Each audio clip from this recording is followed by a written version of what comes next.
Rebecca Davis, a weird, scary, and interesting.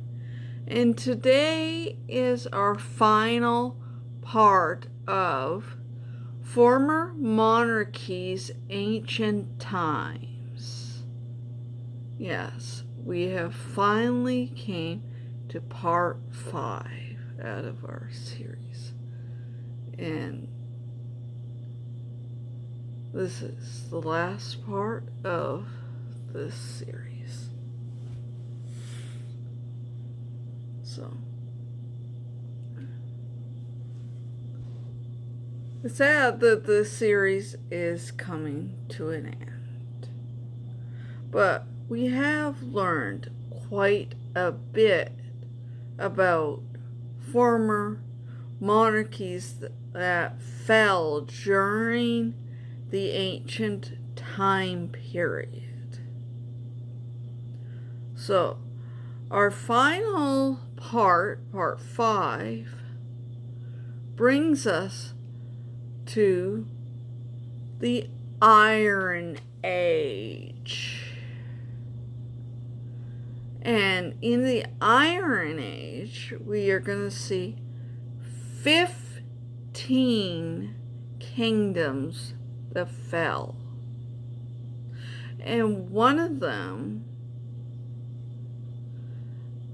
we'll find out, like I said last week's episode, we're going to find out what kingdom the legendary King Midas ruled over. And we got 3 biblical kingdoms we're going to learn about in this final part of the Former Monarchies Ancient Times series.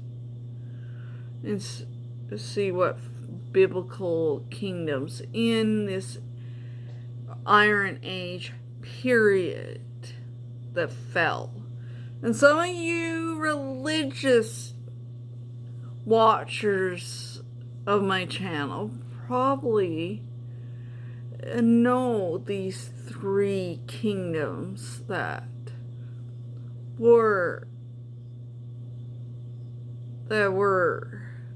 have fell. At one time they were still around, and you would probably have heard of them through the Bible and probably almost every Sunday at church.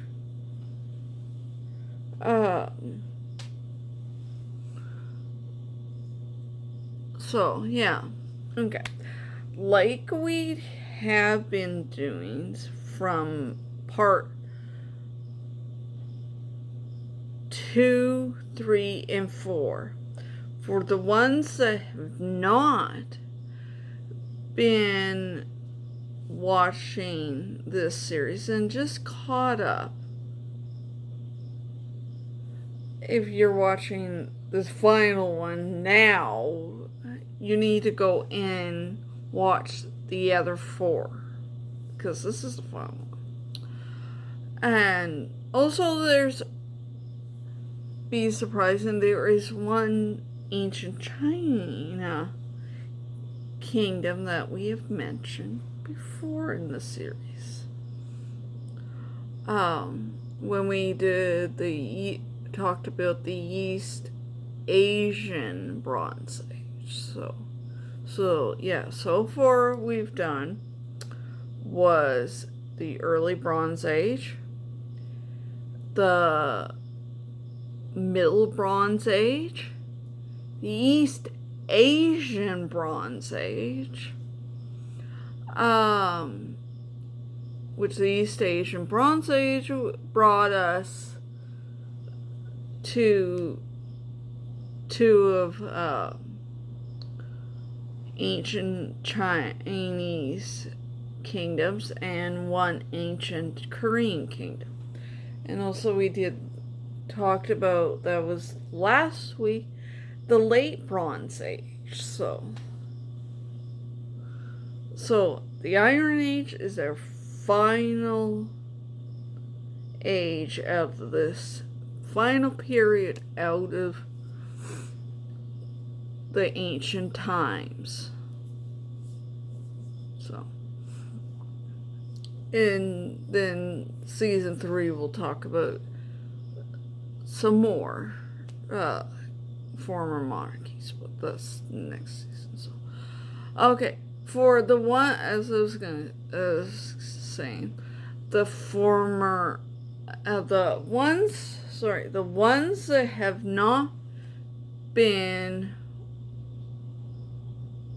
watching this series, Former Monarchies, Ancient Times, and just tuning in now, advise you to go watch the other 4 parts, because you're watching it now, the last part, you're watching it kind of like out of sync. So, because part 5's it done for this series. And then we're gonna move on to a different topic. Totally different. So, okay. For the ones that are just tuning in now, we are going to, for you guys, or gals, we are going to review what we have been learning in the last 4 parts of this series. So you know what former monarchies are about, and what they're about, what ancient times are about.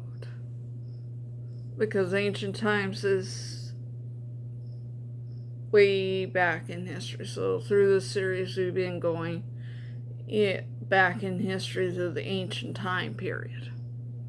And yes, I'm not replicating any Iron Age fashion. I would have wore a dress, but it's a little chilly out today. So, mainly I'll tell you, before we do a review, I'm mainly wearing the colors that are from the Iron Age. So, there's supposed to be reds, yellows, blues, browns, and blacks.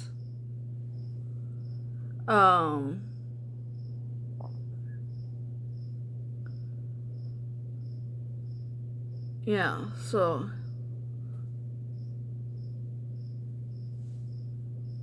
that's what the colors were.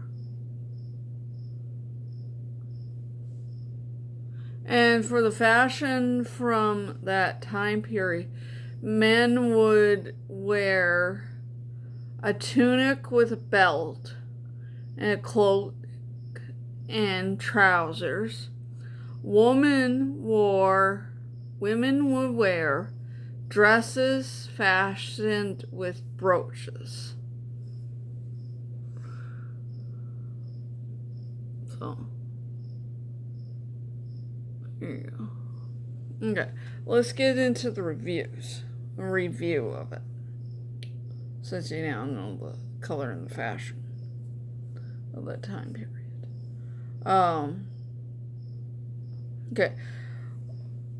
Former monarchies refers to a system of government, historically or currently, and were a monarch,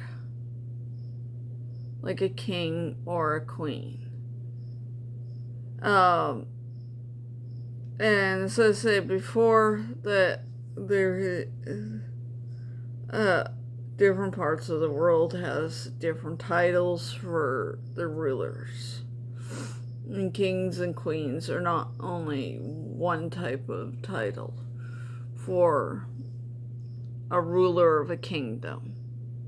Because there's some places that, like Japan, they have emperor and empresses. Or Russia, they had a one time, right up to the last ruler of Russia, they were called czars, or their female counterparts would be called a czarina.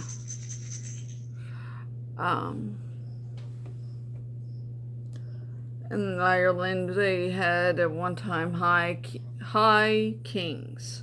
This I looked it up. High kings are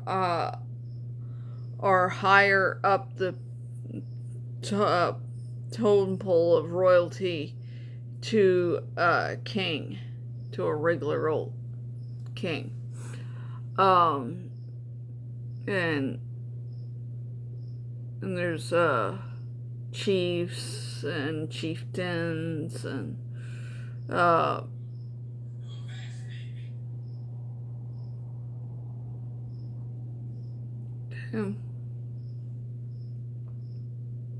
khans and mughals.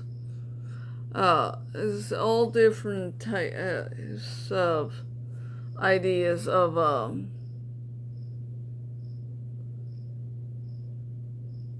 a king, of a ruler. And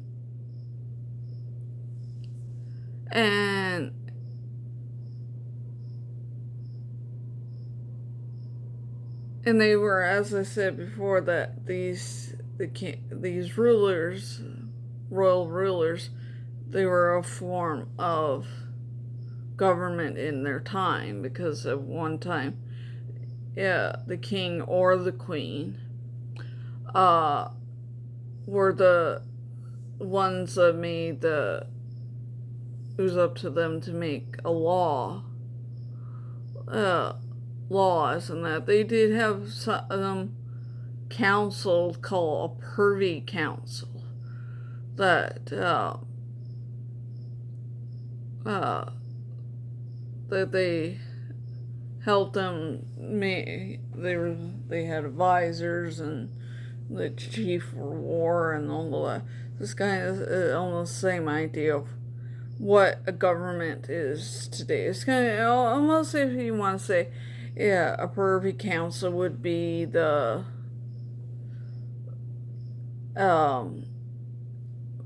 earliest start of a government of what we have as ministers, or you're in the state, senators, or the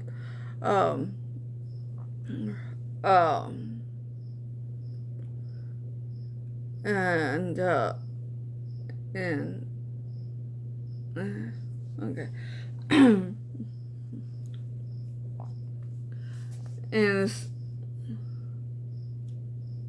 and ruled, but since been abolished or replaced by other forms of government.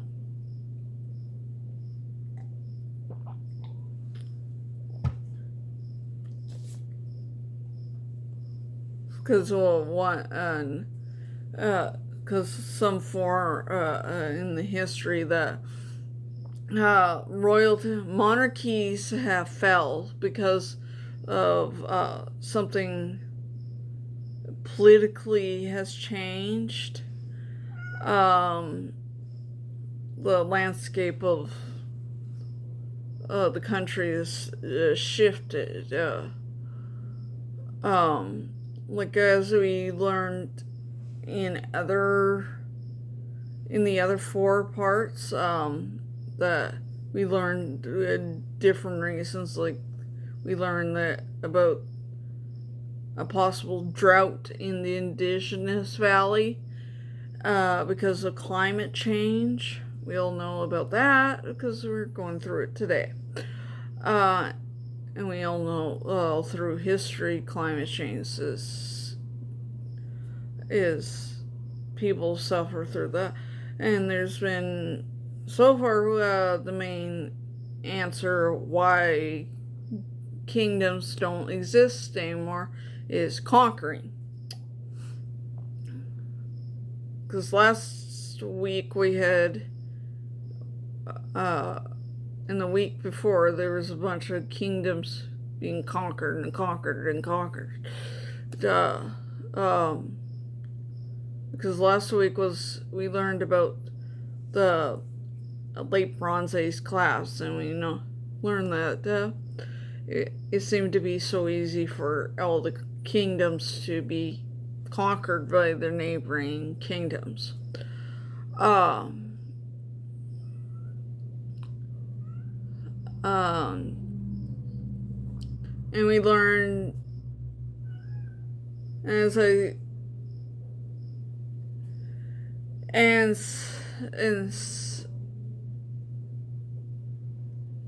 such as republics, also through history, kingdoms have political landscape has changed to the point that the kingdom just changed after it fell to a communist republic.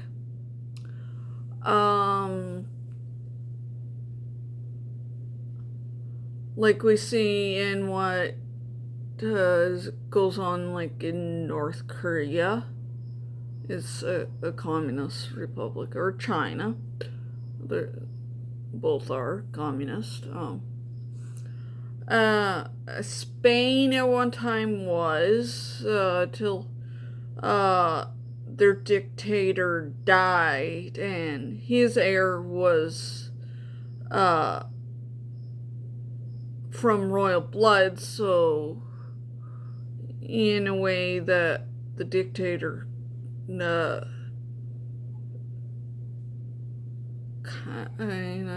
sort of let the monarchy come back by having a royal as his heir.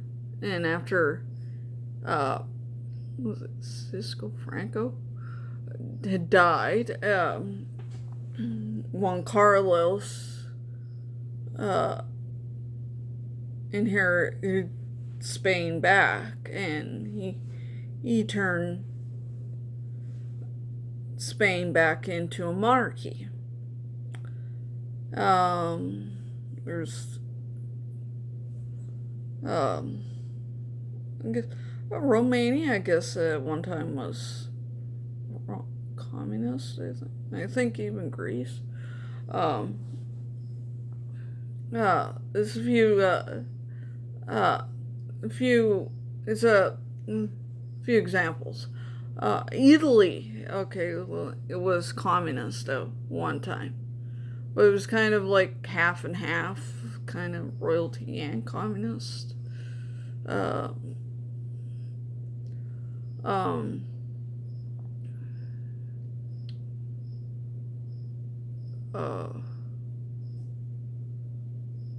Because it was around the Second World War there.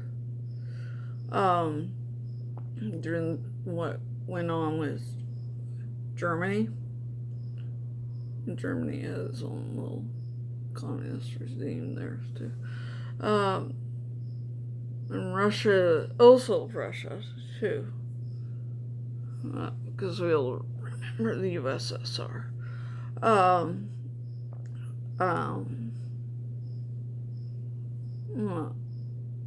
Who was alive to remember the USSR? For the ones that weren't born yet, they wouldn't remember the USSR yet. Okay. And another example of a republic would be a constitutional or democratic republic, like constitutional / democratic. Like South Korea is democratic. Today it is. There's my country is constitutional, a constitutional government. And France is a good example.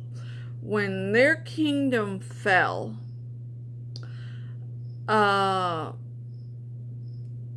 they didn't go the way of the whole communist regime thing. They became constitutional.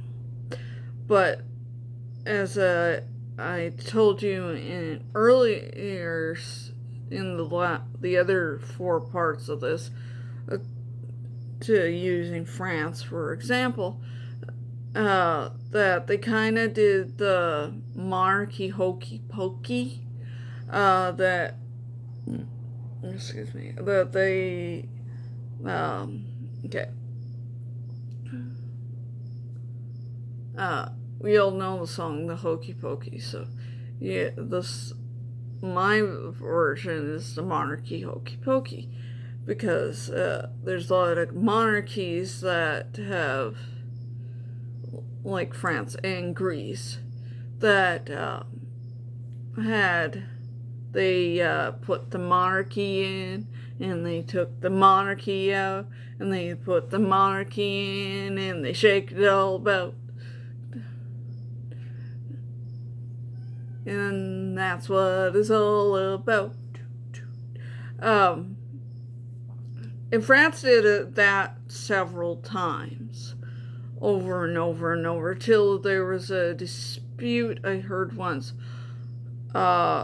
between the last, not the Louis XVI last. This is like further down, like like a nephew or a cousin of his, further down that, because for a while it just bounced between the Napoleon's family to the Bourbon's relatives, till eventually this last king, which I'll bring in his name, which, okay.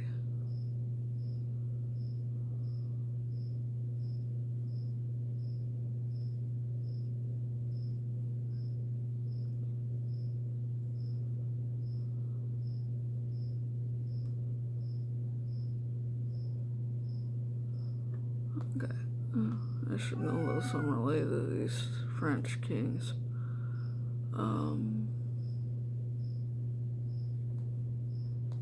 Well, I have to find the guy's name.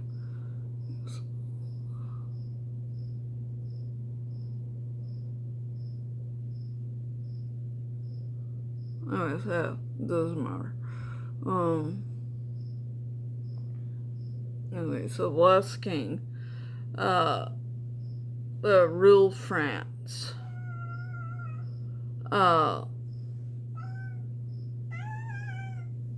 Had he wanted the last king of France, the last king, from the Bourbon side. We're talking about the Bourbons, not the Bonaparte side, where Napoleon comes from. We're talking about the Bourbon kings, for you wanting to know which one. The last of the Bourbon kings we're talking about.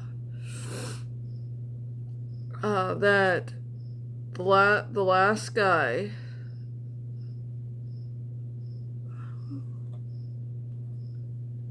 okay, it's bothering me, and I should know the guy's name, because I am related to the Bourbon. That's what it is pronounced. It's Bourbon, because it's French.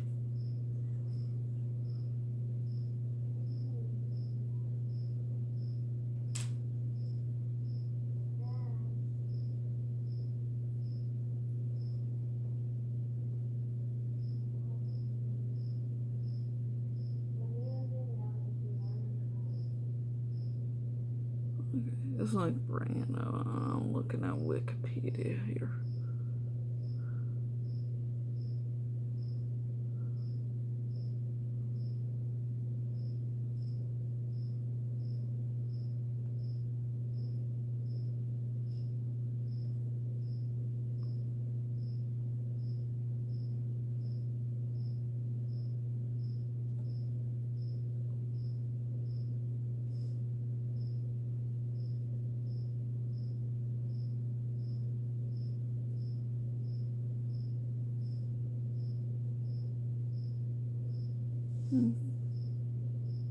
It still comes out of the Louis XVI. I know. It's okay.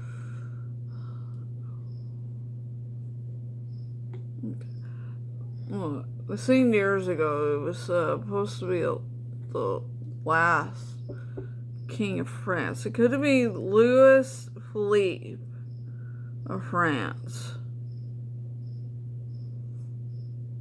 I think of it.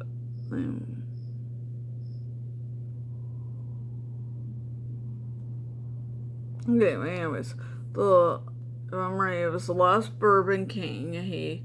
The last, I don't remember, it's not the Louis XVI. He had a little dispute between the French government at the time, and because they were gonna restate the whole monarchy thing and kick it off and try it again.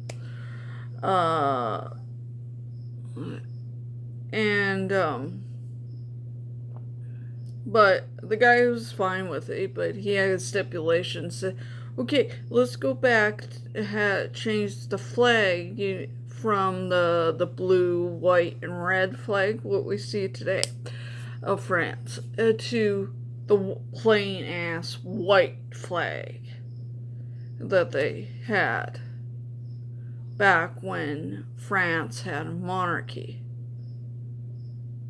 But if I'm right, I think the real monarchy flag had blue with the fleur-de-lis. Anyways, the guy loved the white flag, so the French government wasn't going and didn't like that.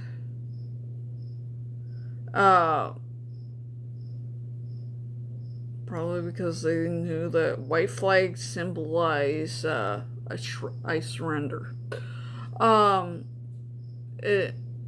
And probably thought we put in hard work to do the whole change the flag from this plain ass white one to this multicolored one, the blue, white, and red, what we see today.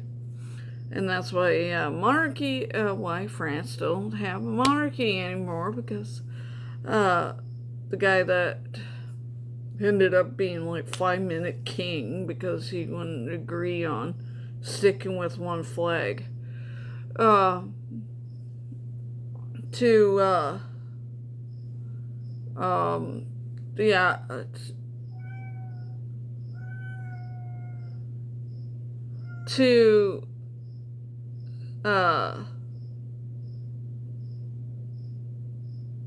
staying with the flag they had and not go to the white flag, so they didn't agree on it. That's why France don't have a monarchy anymore. If any viewers remember from other videos on YouTube who I'm talking about, because obviously Google's not helping.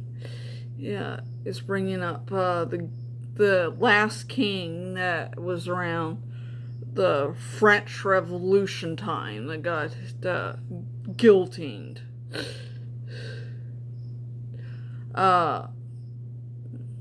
And I'm thinking of a king that's later than that. Many years after Louis XVI, Marie Antoinette, and Napoleon.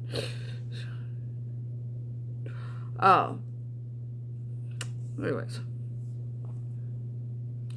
So there's two different types of republics. The communist and the constitutionalist/democratic.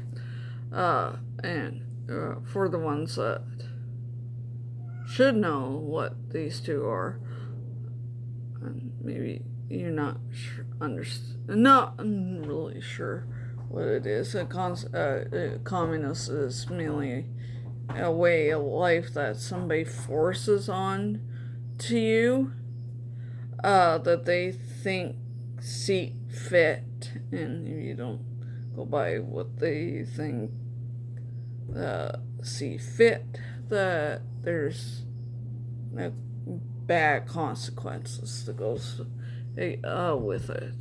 like 10 times what consequences you break a normal law. And constitutional government is / democratic. It's a government that sets laws that allows you to live your life, see fed. You have free speech. You're allowed to hold down a job, and some in current day we see homosexual community being allowed to marry with each other, which I know took long, hard fought for that community to get that right. And every day in the constitutional / democratic community, government laws change over time because they get amended and all of that. And in that for a year we're allowed, you have freedom to vote.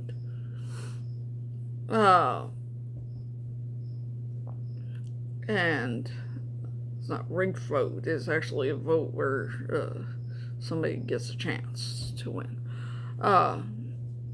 So that's what two different types of republics are. As I said in the last, when I started explaining what it is, that republics are kind of, sort of good. It depends on what kind of republic it is. Okay. Now, since you know what former monarchies are, and we've seen over time, over history, a lot of them come and go, and some of them have come back. Have got a comeback.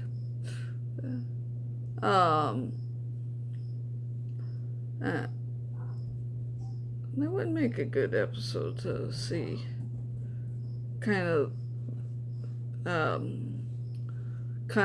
kingdoms have had their comebacks over years. As I said, England had theirs. Their comeback. And France had their comeback and tried it, and didn't really work for monarchy. In Greece, there's it might work, it might not. But example of like Spain, and they had their comeback and it worked out, and it's still ruling today.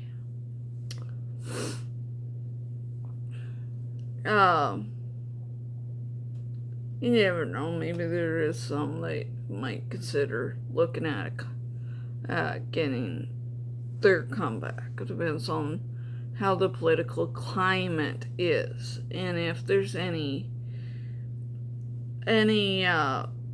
movement to bring it back. Because some countries have been non-monarchy for a long, long time, and there's probably no chance of it ever returning. Kind of like, for example, Israel hasn't had a monarchy since biblical days.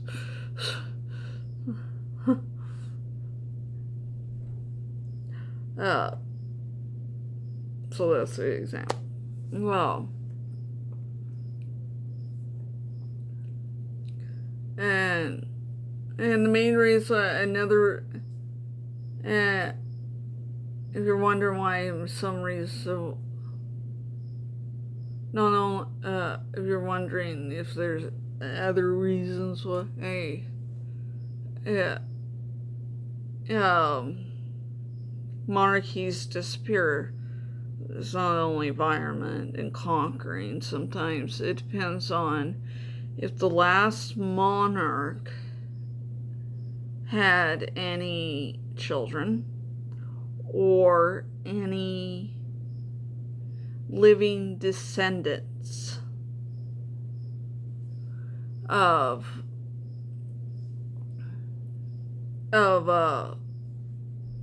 to carry on that their kingdom, kind of like example, King Clovis of France. His dynasty ran out long ago, and that's the dynasty of France before my ancestor Charlemagne ruled France. So, like, if there's no, well, actually, the best example would be the last emperor of China. He didn't have children, so that's why his dynasty ran out. Kind of like we see in England with Queen Anne, the last Stuart king, the last Stuart monarch. She did have children. She gave it the good hearty go at it, but practically all her children died from whether she had miscarriages, there were stillbirths, or some illness that took them out. Her last kid, I think he was, I'm related to this person.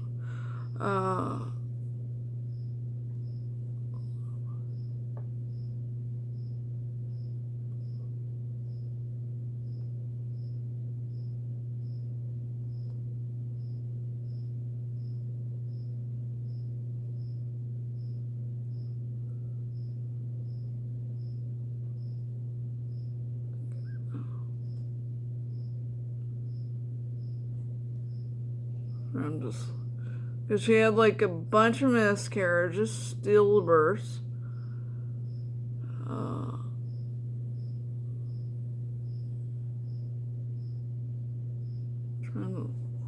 Okay, here it goes. Her son, she did have one living son called Prince William, the Duke of Gloucester.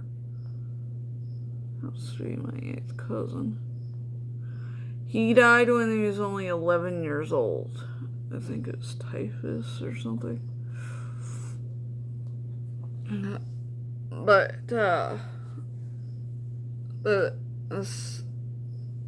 since she had no children, a lot that lived to take over her rule once she passed away, because all of those pregnancies took her out of law, and she got really sick. That they ended up having to go look up the tree, and that's where they found her cousin Sophia.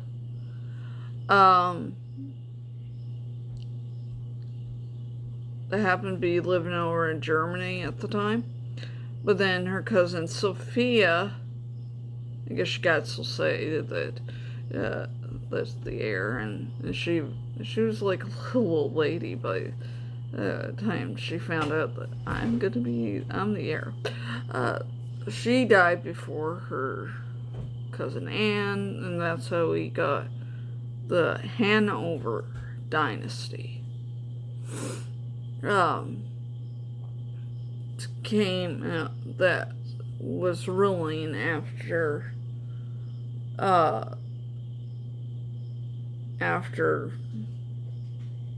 Queen Anne. That's how we got doing King George.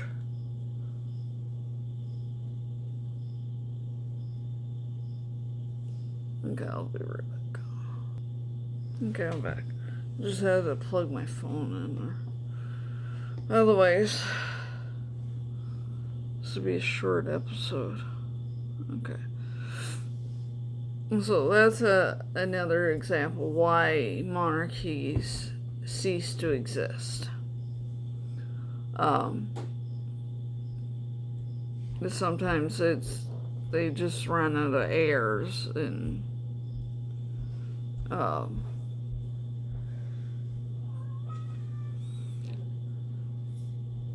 sometimes if they can't find any living relatives, then the kingdom ceases to exist.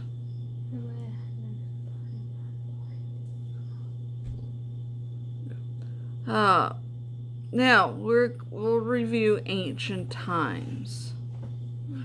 Ancient times refers to a period in history that spans from the earliest known civilization. So that's all the way back in history. So we have to go all the way back in history to come to modern times.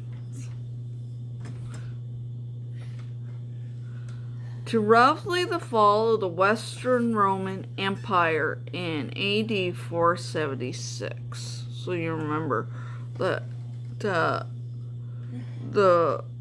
Roman Empire was went from the east to the west. So the Western Roman Empire is the first one to mainly go.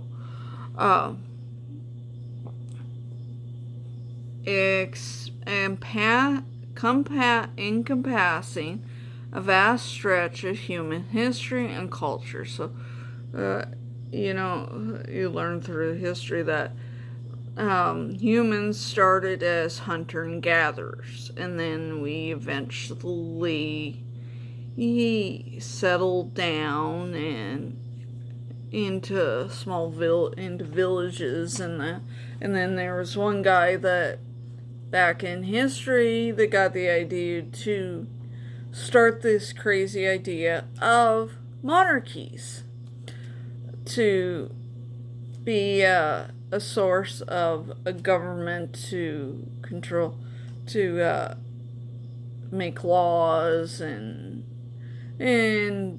at one time in history, you had to pay taxes to the king, and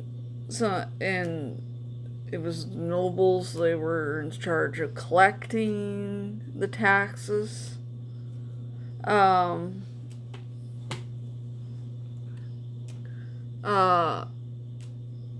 there's lots of culture over our human history, and some of the culture has lost to history. That's why there's a lot of lost cities or continents that have disappeared, and we don't know what happened. The Mayans. It could be something like the indigenous valley that things changed, like water, or droughts or whatever. Like saying over time, that culture would have been lost till somebody eventually went hunting it and found it. Like a good example would be for lost culture would be the lost city of Atlantis. Their culture is lost. Some of these some of these foreign monarchies we're learning about, their culture would have been lost over time, whether like the Indigenous Valley, it sits in the desert in Asia, so all its culture's practically lost, whether, as we learn that it, or whether everybody that lived there migrated somewhere else. More or less, probably grabbed everything they owned at that time and moved. Because of the fact that lack of water, it wasn't safe for them to stay there.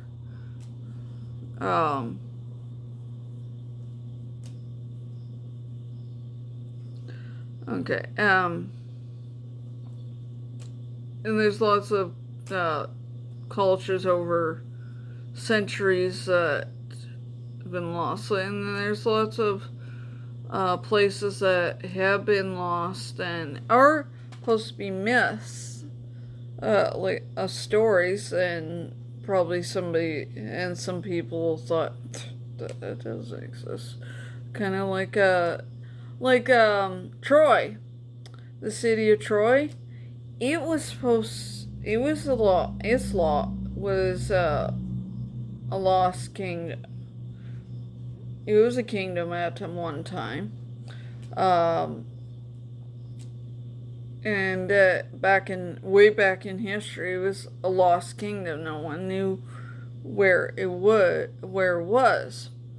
And then people just thought that, oh, maybe it was a story by, I think it was a story by Plato.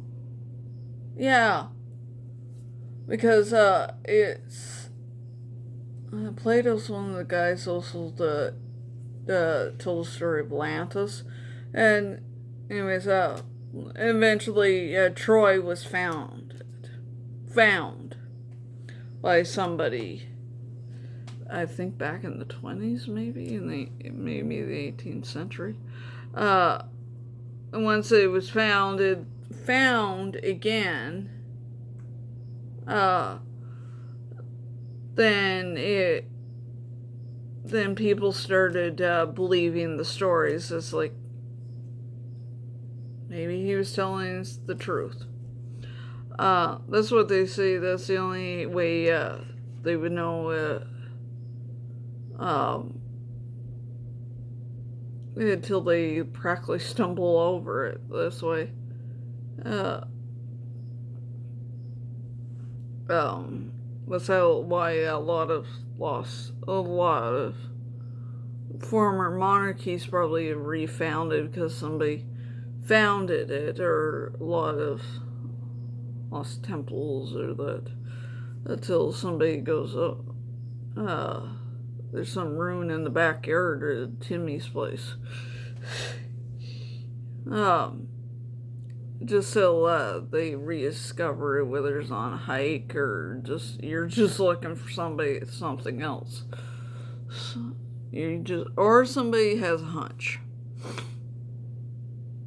Or they just reading those old stories way back in history of lost cultures that once existed, because you think of it, there's also a lot of languages that have been lost over time that don't exist anymore. Whether it's there's totally different story on that, whether that is incorporated into another language or mixed into something else, or somebody just wipes that out.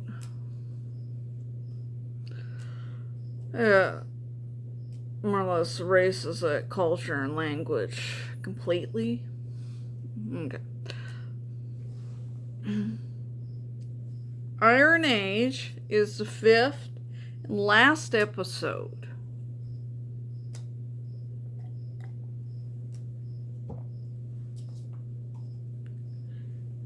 in Former Monarchies Ancient Times series.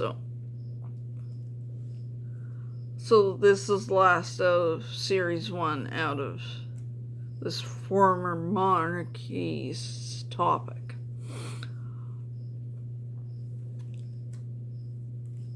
And it's actually a good thing I broke it down to 5 parts into the series, because there's a lot of former monarchies from this ancient time period. I'd be talking all day if I did every part at one day in one shot. Former monarchies from ancient times, part 1. Part 5, in Iron Age. We will learn all about the Iron Age and what former monarchies in this time period fell for some reason that they fell.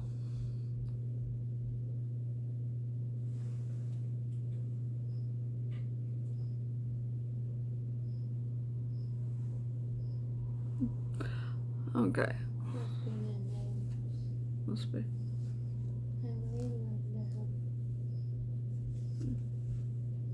Okay. Now, take a little drink, and then we'll get into ancient Iron Age. Okay. Iron Age.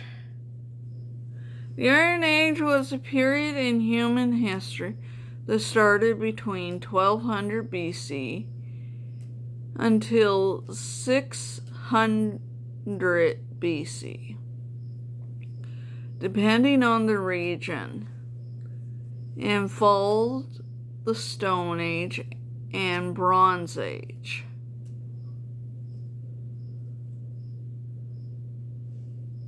So, Stone Age to be the first part of human history, and Iron Age for the earliest part of history. Human history, and Iron Age is the last part of the earliest part of human history out of ancient times. And the Bronze Age is just smack dab in the middle. During the Iron Age, people across much of Europe, Asia, and parts of Africa. So we're going to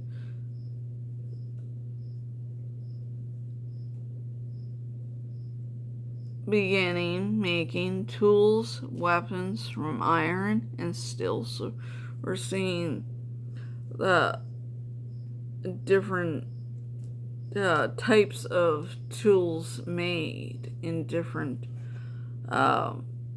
metals. This time period we're seeing iron and steel use now.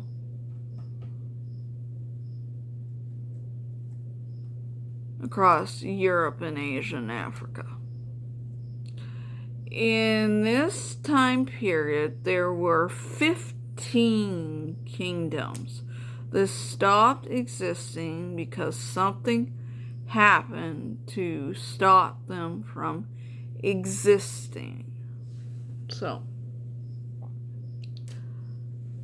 let's see what made them stop to exist, because they don't exist anymore like the other bunch of kingdoms we learned about that are not around anymore in this series.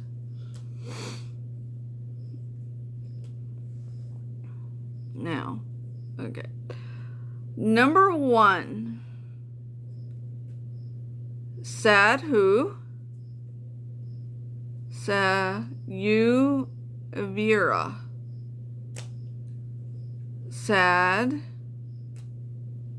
Sidhu Sauvira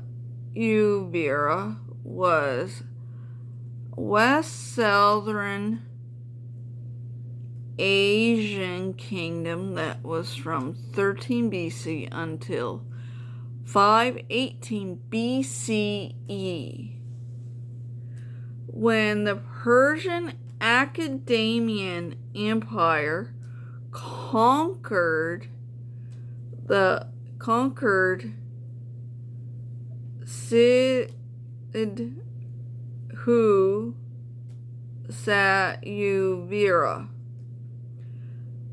especially Darius I, incorporated into his empire around 518 BCE, establishing it as a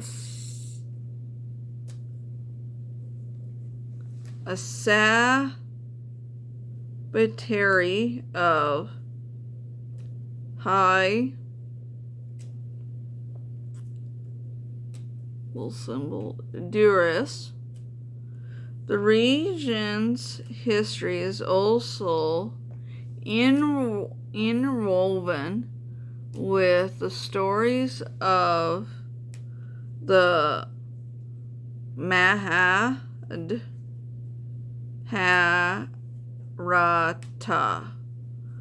with the king of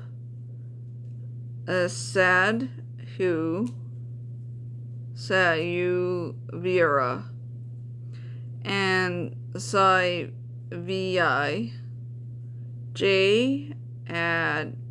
Jadaratha playing a role in the epic. The Sidhu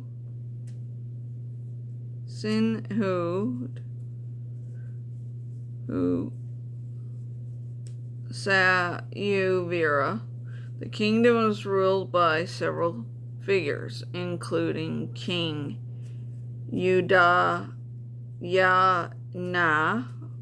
or Udayana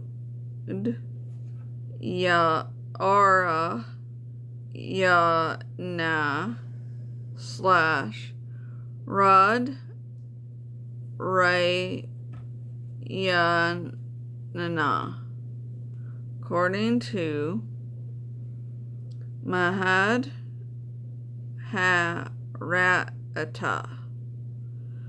Jadaratha also ruled over Sidhu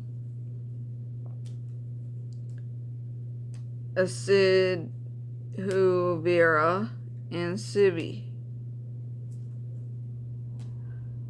having conquered Sauvira and Saivi. Additionally, a Jin source mentioned Udayana as a king who converted to Judaism, Jindism, Jainism,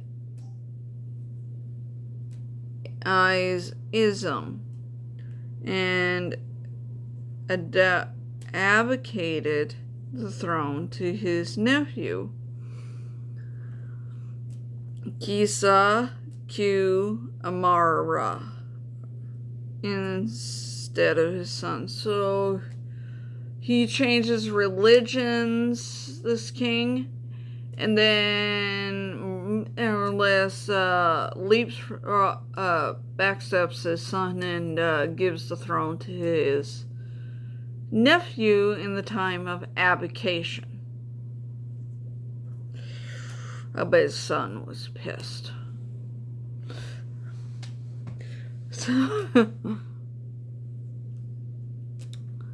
I'm gonna be right back. Okay. I'm back. I had to put supper on. So we were learning about the kingdom of Sidhu Sayuvira, and we learned that the last king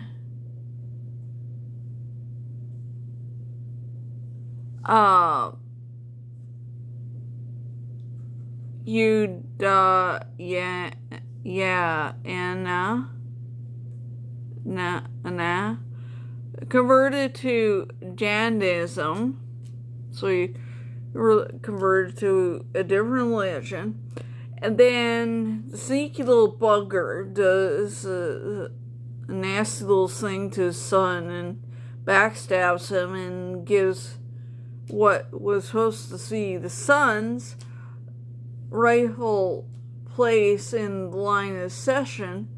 He pushes his son out of the succession line and gives, once he advocates, instead of giving it to his son the throne, he gives it to his nephew. I bet his son was steaming. That would be. I was like, really? That was supposed to go to me, not cousin Larry.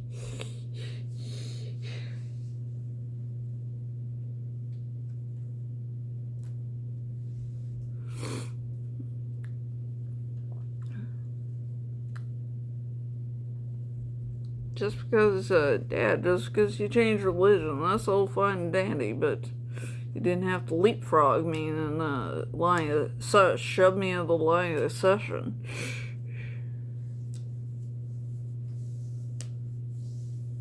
So, yeah. Okay, there we go.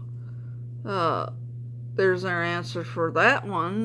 We got one that we have a king that advocates after religious change of religion, and instead of giving it to his son, he gives it to his nephew. So we got one application and change of ruler. Instead of it being from father to son, it was father to uncle, from uncle to nephew. Totally different line of the family tree. So,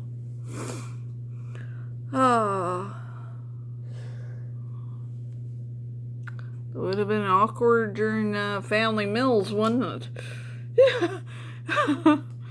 Okay. Let's move on from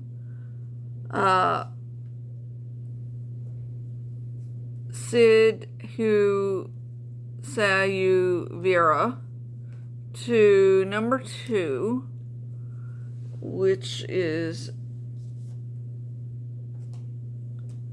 Magadha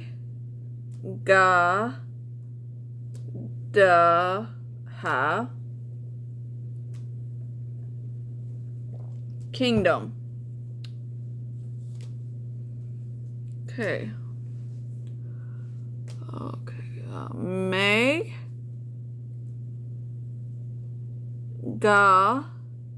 Magadha Kingdom was a southern Asian kingdom. So we're going from the west southern Asia to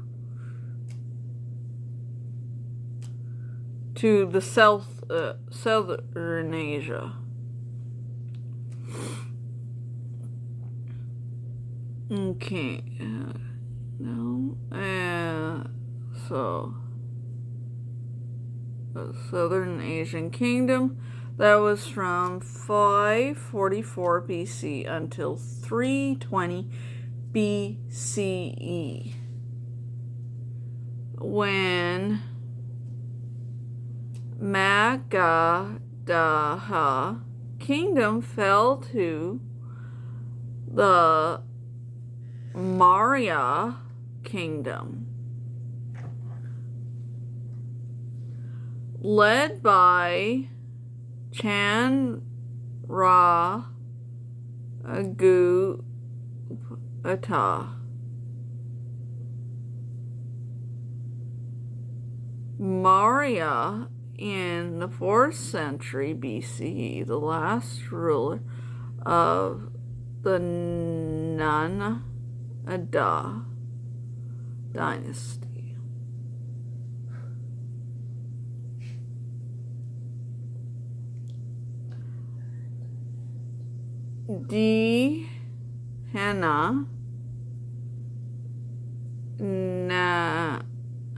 Nanda was defended by Ashandrag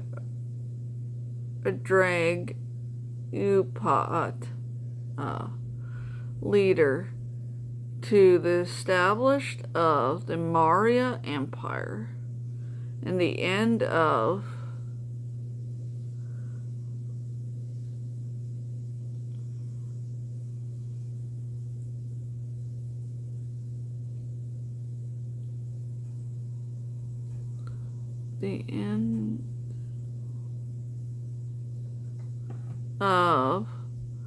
the Magadha's reign. The Magadha kingdom was ruled by 3 major dynasties: the Hara Ankh dynasty, the Shihan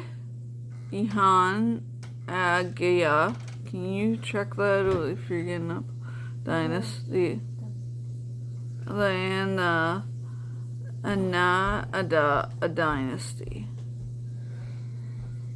Agar Sandha, ascendant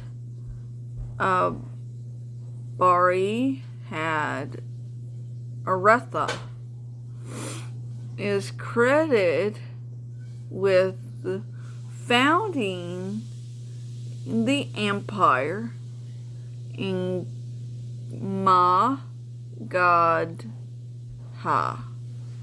There you go. That's what happened. It fell to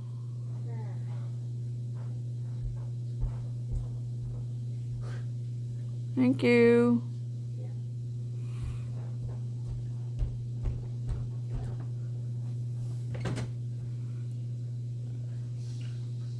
So it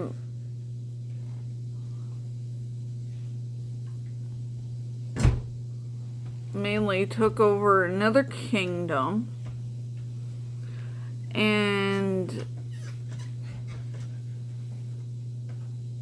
there was the vicinity of each other and merged these 2 kingdoms in a whole.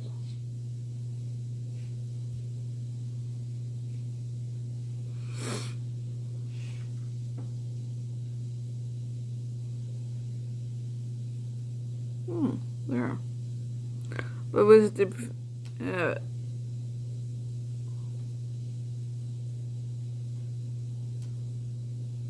so that's what happened.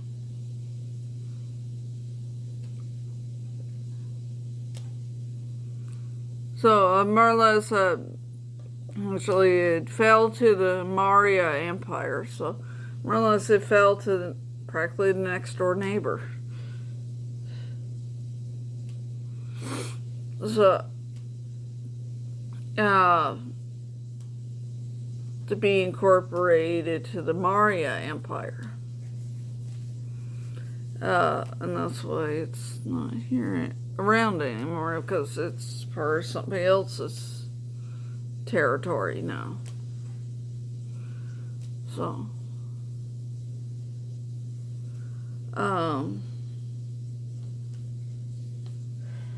so there you go. We got one application, and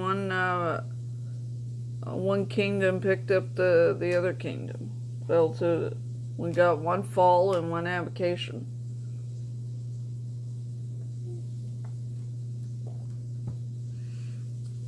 Okay, let's move on to number 3.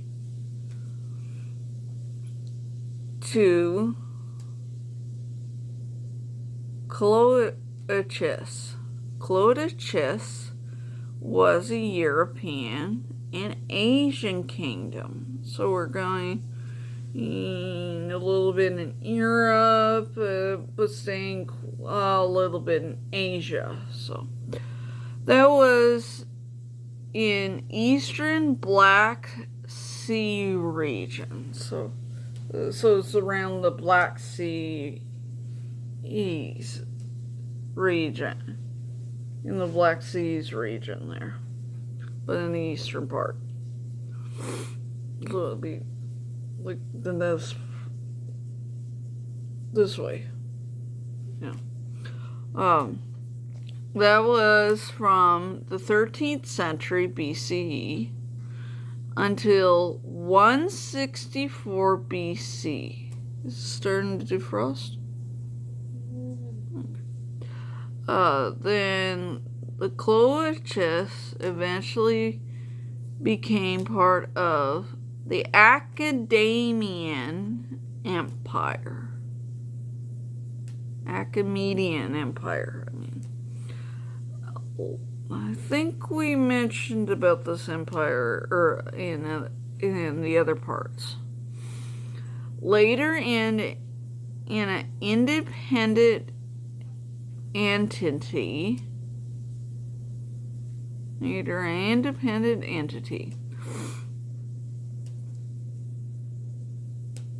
So it's kind of like it was part of somebody's, but it became independent on its own, went out and did its own thing. The region's history includes periods of Greek influence and Roman rule, eventually incorporating into the Russian Empire.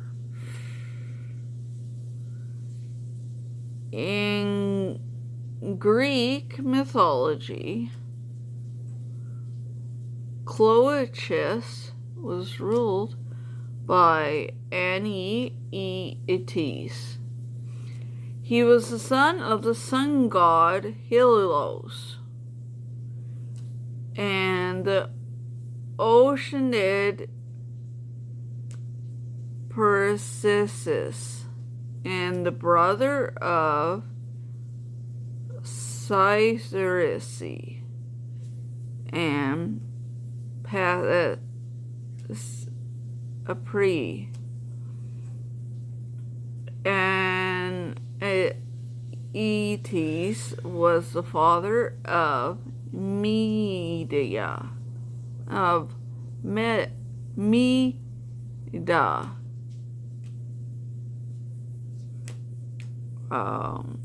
He's been mentioned before too. And he's the guy I got mixed up with Midas. Two different guys. I don't know how Mom done is done.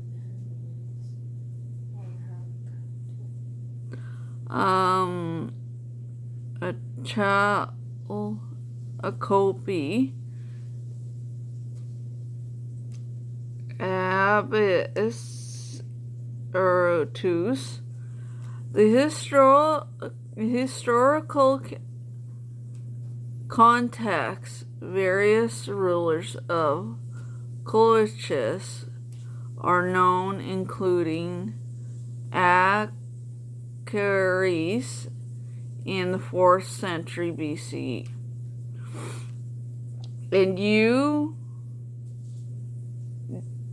Ugi in the 3rd century BCE, and Sol Alessis in the 2nd century BCE. Later, Cloaches became a Roman protectorate after the death of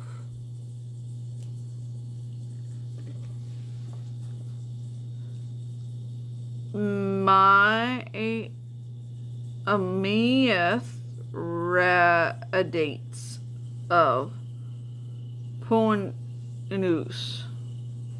Okay, I'll be right. Okay, I'm back. And I double checked. Media was not the one from before that I mixed up with Midas. It's totally different first. Okay. So yeah, we got this kingdom's from Greek mythology. Has Greek mythology. It's from Greek mythology.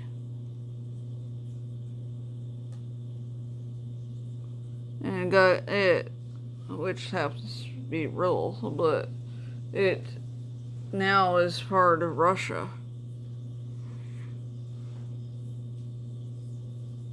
Well, there you go. Little Greek, little Roman, and now it was incorporated into Russia, so it's now sits in Russia today. There we go. Got one incorporated, one advocated, one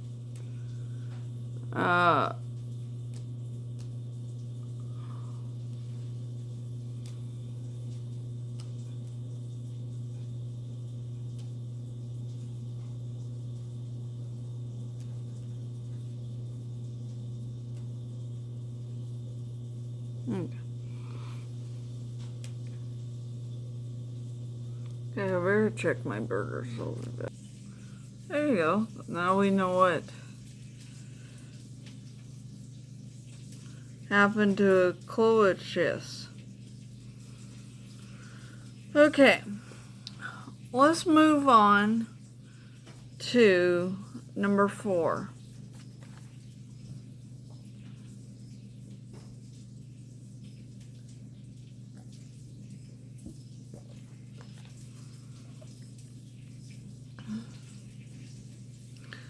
While I cook supper, so number 4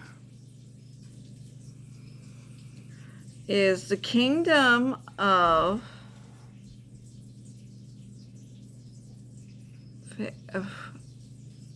Phrygia,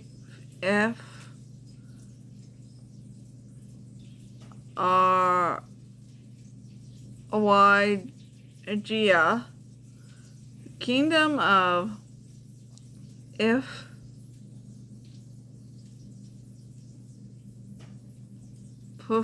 Phrygia was a Western Central Asian kingdom. So we're going out of the Black Sea area to Western Central Asia. That was from the 8th century BC until 696 BC, when the kingdom of Phrygia was dissolved and incorporated into other empires after being invaded and weakened by Cimmerians. The capital, Gordium, was sacked. The kingdom was eventually conquered by Libyans, followed by the Persian Empire and Alexander the Great's empire. We mentioned him last week. Finally, the Roman Empire.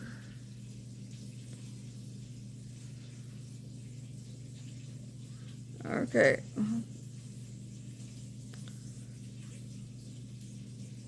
I told you that what I was going to tell you which kingdom that Midas is from. The kingdom of Poof Ry Gia was famously ruled by King Midas. In the late 8th century BC, he is known for his legend of Golden Touch. His reign marked a period of perk,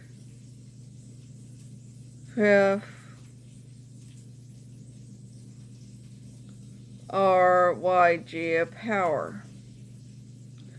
King Midas is also known as Mita by the Assyrians. Remember we talked about the Assyrians?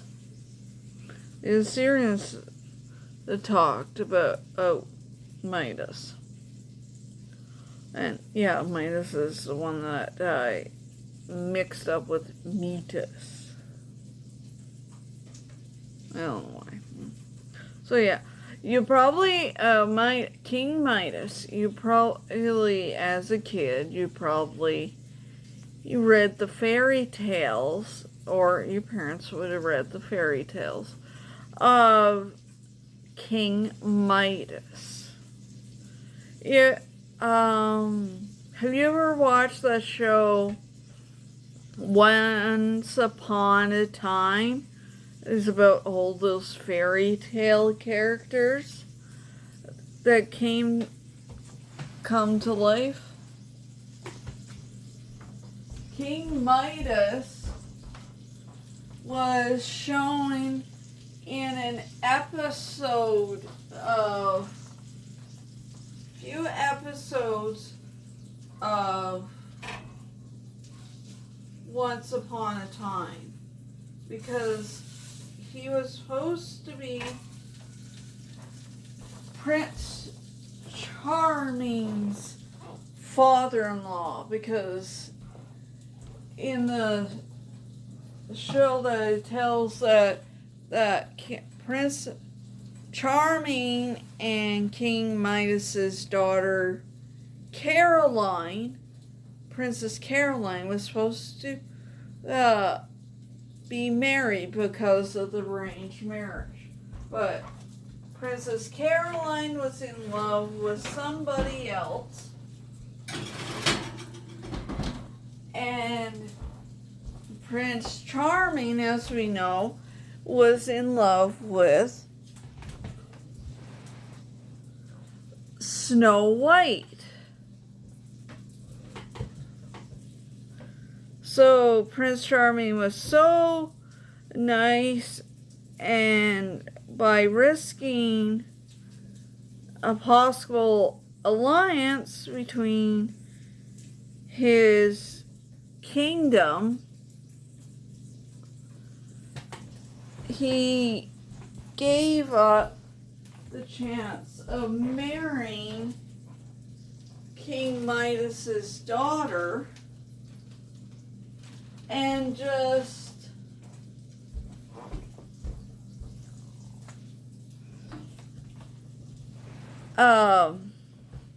let Princess Caroline go and be with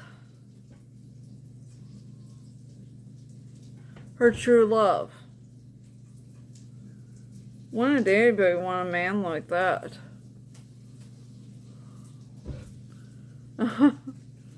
Because you think of it, Prince Charming and Princess Caroline didn't really love each other. So that's why they gave up the chance to marry each other. And fortunately, Prince Charming's dad was mad that he didn't go through with the marriage with Princess Caroline. In their case, if they went through it, it would have been a political marriage to align King Midas's kingdom of Phrygia, and whatever kingdom Prince Charming came from.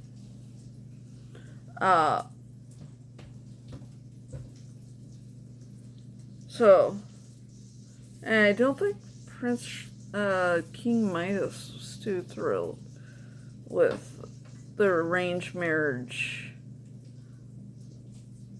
being broken. So, yeah. So, King Midas, his legendary touch, whatever he touched would turn into gold. It is told in tales about King Midas. And probably a lot of you probably thought King Midas was just a fairy tale. It just makes you wonder what other fairy tale characters are real, or is it them just all make believe? Okay.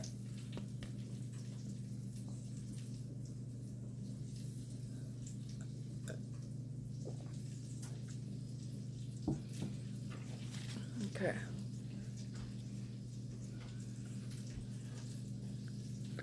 Let's move on from King Midas's kingdom. And I did tell you I was going to tell you which kingdom Midas came from. There we go. We got one fairy tale character that happens to be a real guy that lived all the way back in the ancient time period.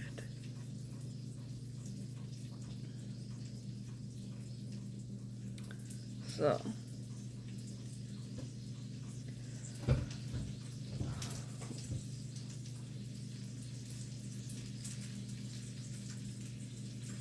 let's move on to number 5.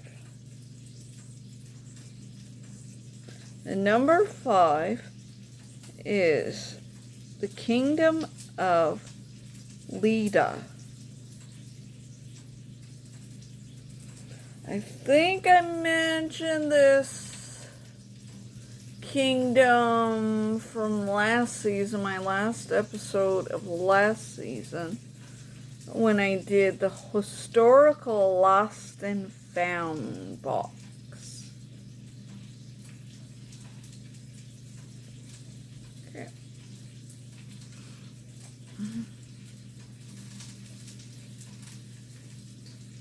Before we do that, I better go flip mine.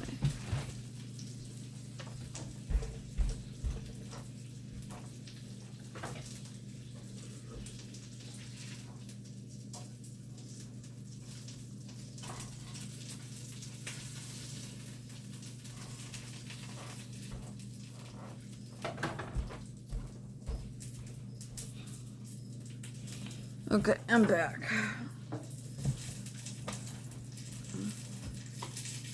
Okay. We should be almost done. Okay. Kingdom of Lydia. Kingdom of Lydia was a Western Asian minor kingdom. So we're going in from the West Central Asia to West Asian Minor. That was from the 7th century BC until 546 BC,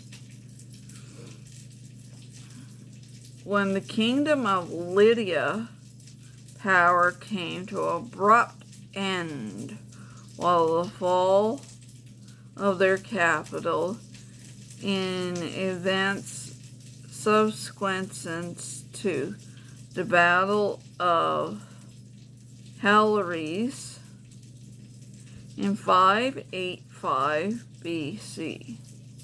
585 BC.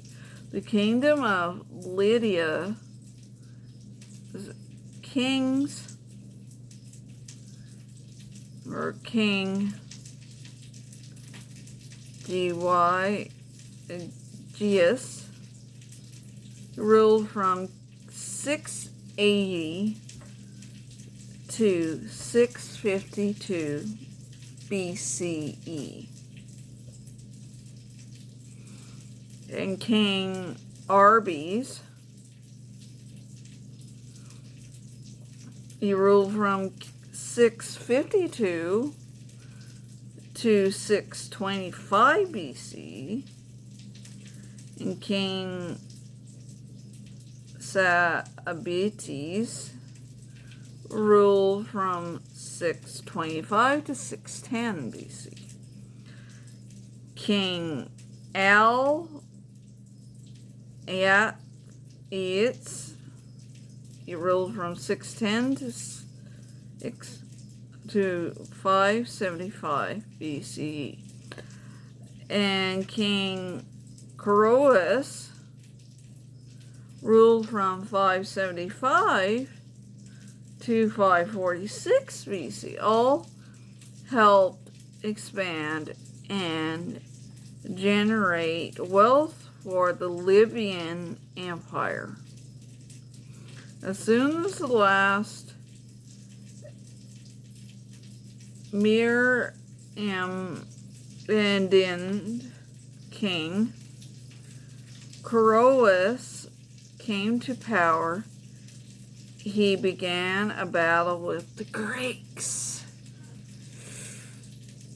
About to kick some Greek ass. I'm just thinking that maybe I can pick up some Greek territory.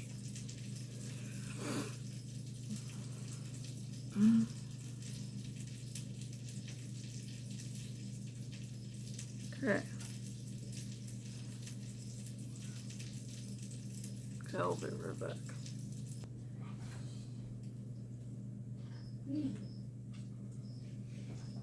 Okay. I said baby, and she put her face against the veil.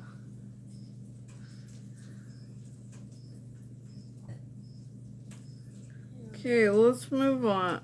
So, yeah, we had a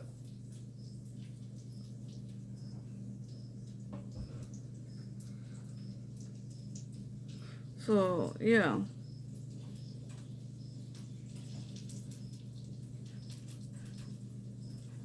So there's one kingdom that came to abrupt end because with the fall of the capital.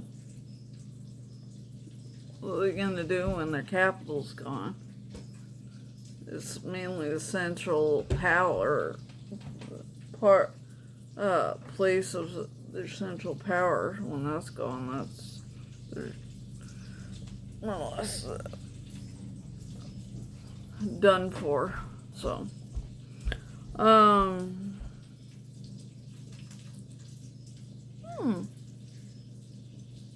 Must be one of the tenants. Okay, let's move on from Kingdom of Lydia to number 7, which is Philistine.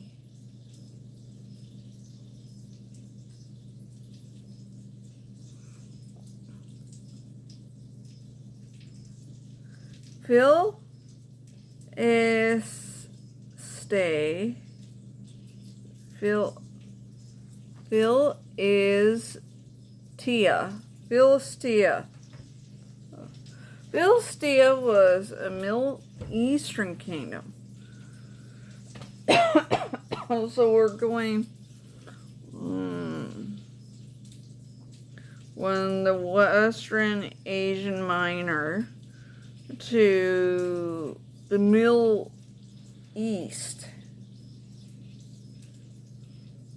Okay. That was from 12th century BCE until 732 BC, when Philistia was conquered and incorporated into the Neo-Babylonian Empire. And we talked about this empire before. And one. Supper's almost ready.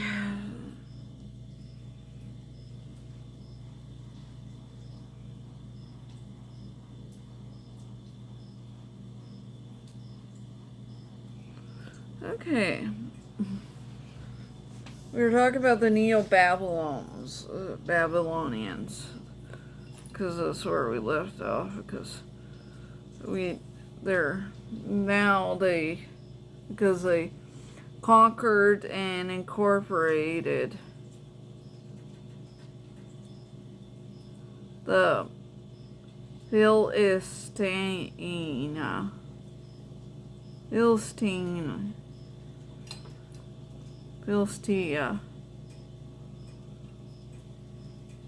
into her own empire in 604 BC by Nebuchadnezzar II. Remember, we talked about this guy.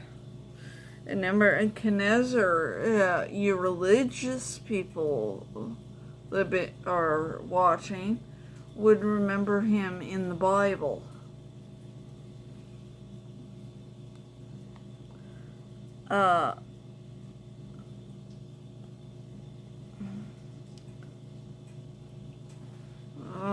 Okay. The conquest marked the end of Philistia as a district, political entity, and led to the gradual disappearance of Philistia people from historical records. Breathe, Snowball, breathe.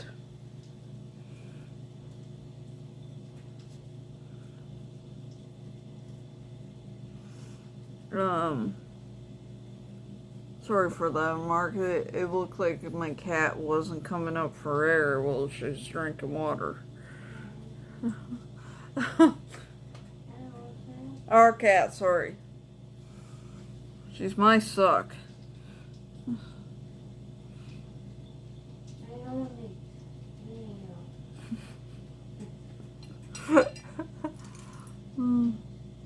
There you go. Okay. So we got the kingdoms like disappeared from historical records because since the conquest it ended, it marked the end of Philistia.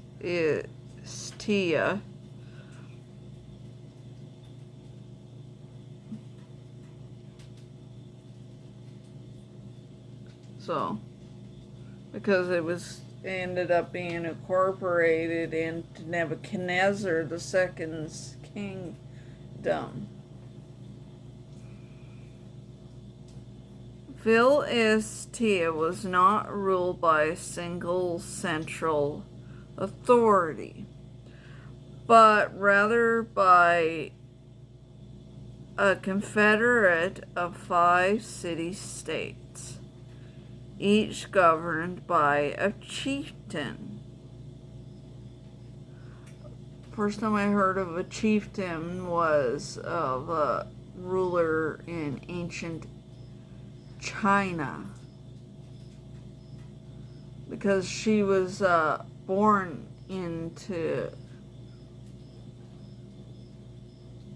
from some chieftains, into a line of chieftains. Okay.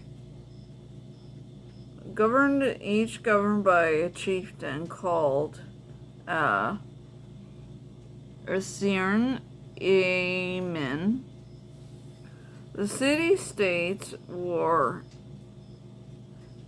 independent in their internal affairs,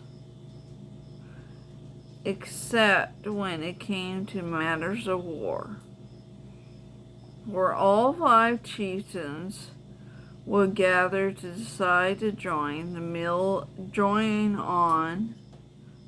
on joint military action. So kind of like what we see in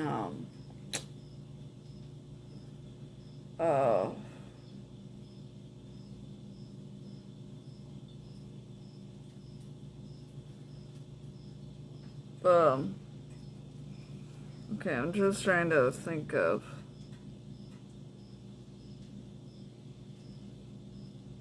kind of like its own ancient version of like the UN or the uh, uh,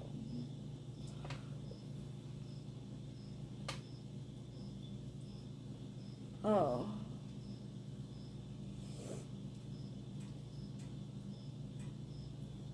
Yeah, I think kind of almost like the UN, kind of their own, but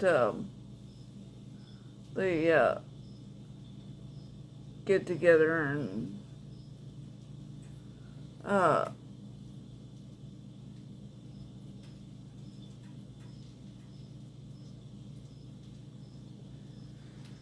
or I think maybe like the G7 groups we see today, but if somebody's going to attack one of the little city states, the other so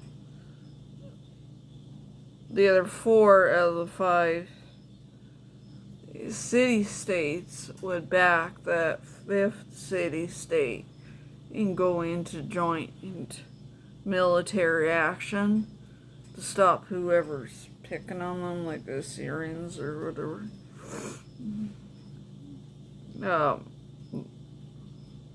Or the Han Dynasty or whatever. Or even Midas's little kingdom. That way that it's like they're saying, we got your back.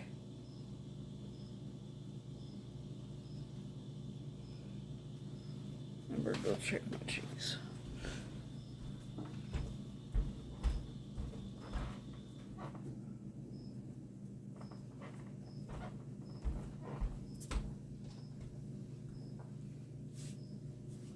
I think it's looking like it's melted. Or getting melted. Okay. So that's what it is that Phil is Tia is almost like their own little world protective. That they have they talk about it, that they have agreement that if it's time of war, we could protect your back if we have to. So let's move on from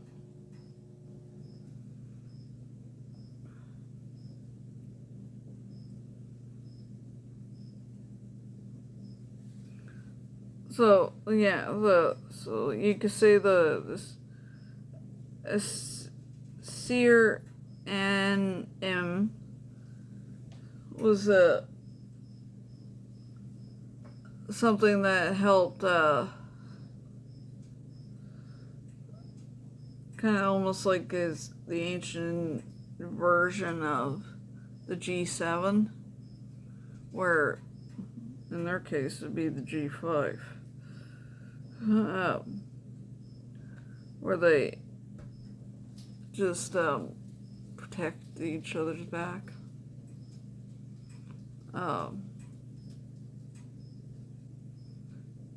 There is another group, kind of, like, I can't think of its name. No, but at least the little chieftains had their own system that they would just gather together if there was a threat of war and back each other. So Philistia was a kingdom, but made it up in smaller kingdoms together. So, okay, let's move on from Philistia to number 8, which is Sabaean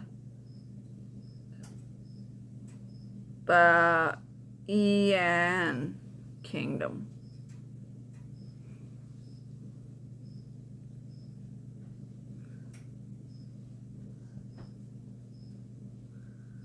Sabaean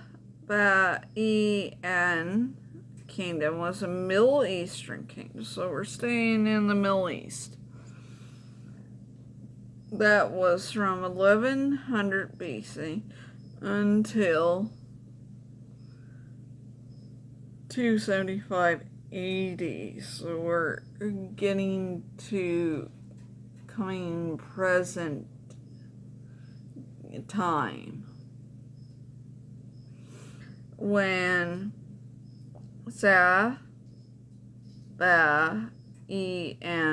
kingdom fell to Himyarite kingdom around 275 CE.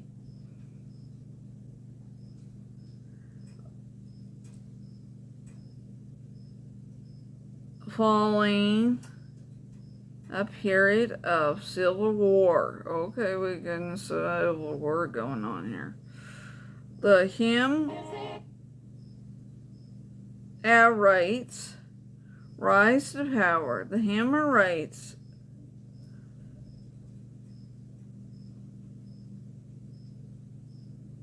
absorbed. Okay, we're gonna have to leave off. My alarm went off. Timer went off. So I'll be back after a little bite to eat, and we'll find out what the Himyarites did to the Sabaeans kingdom. Okay, we'll be back. Okay, I'm back. Okay, we were talking about the Sabaeans.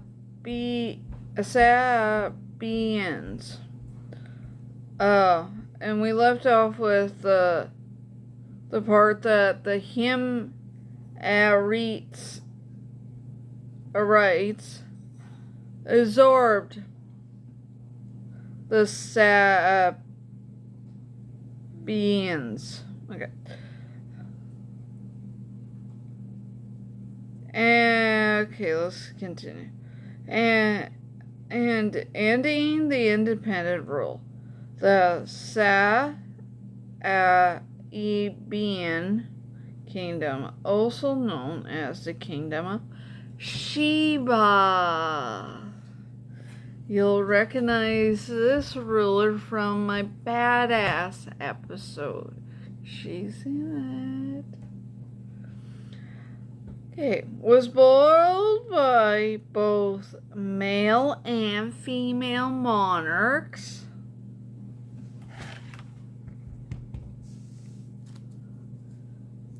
And including the legendary Queen of Sheba. Yeah. She was in my badass episode from all the way back in March when I was doing a bunch of things for Women's Month, and I thought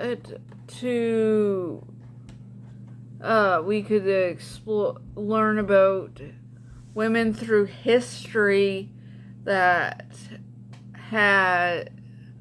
were badass, and she was in there. Yeah, for the ones that didn't catch it, you should catch it. Check it out. Even Cleopatra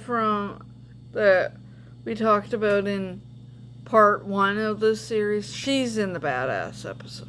She's the first badass out of that video.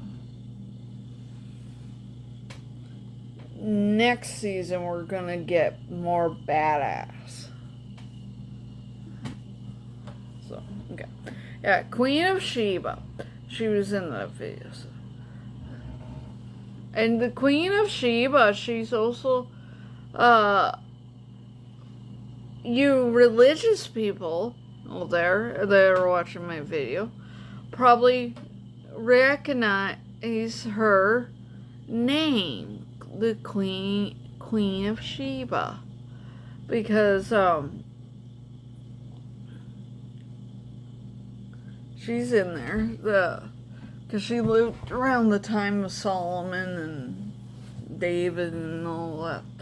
Okay, let's continue. Let's get back to the final part of this series. While her existence is debated, the Sabaeans had a line of kings including Carib, Aiel, Water,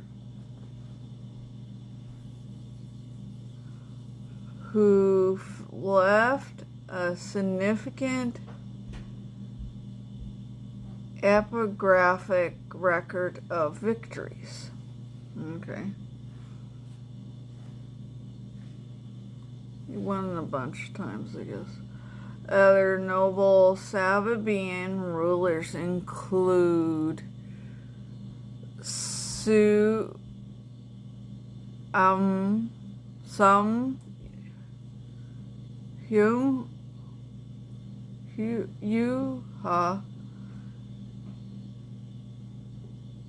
whole thing right there.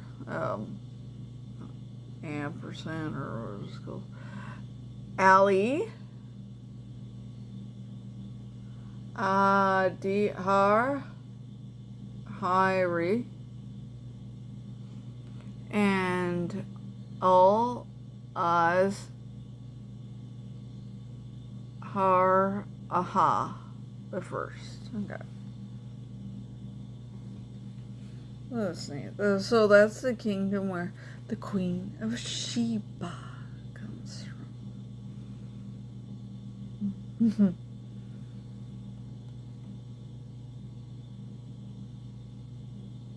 So there.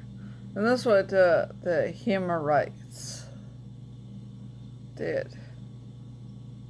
Because, so, as we learn, the Sabaeans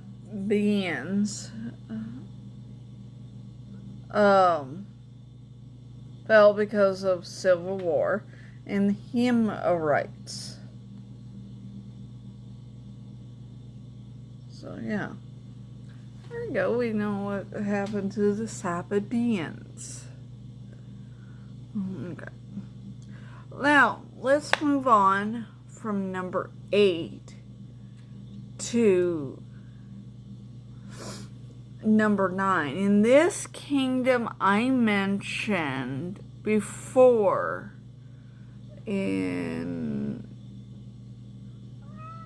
before. In the East Asian Bronze Age. That would be part 3 of the series. So. And that is Zuhu Kingdom. You remember that kingdom from part 3? Zhou Kingdom was a northern Chinese kingdom. So we're going to the north of China, northern China.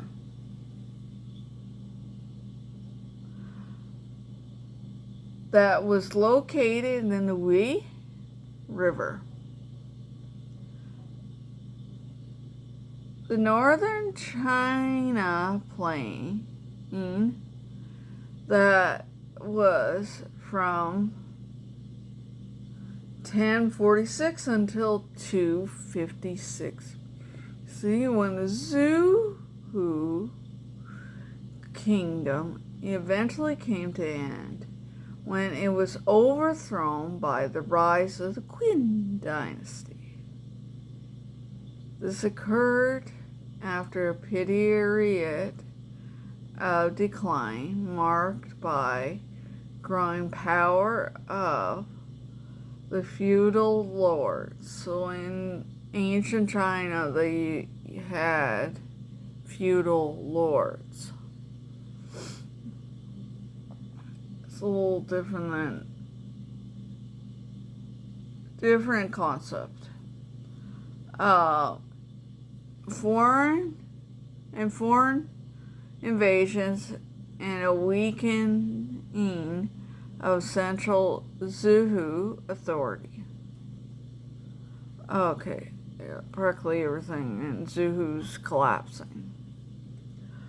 The Queen State, one of the Zhou's client states. Okay, Queen spun off Zhou, more or less took in. Eventually conquered all of China. Okay, this is the dynasty that emerged every little Chinese kingdom together to make what we see today as China. Establishing the Qin dynasty in 221 BC. Zhou dynasty was ruled by a succession of kings from the Jia family, Jai family. Some most prominent rulers include King Wen,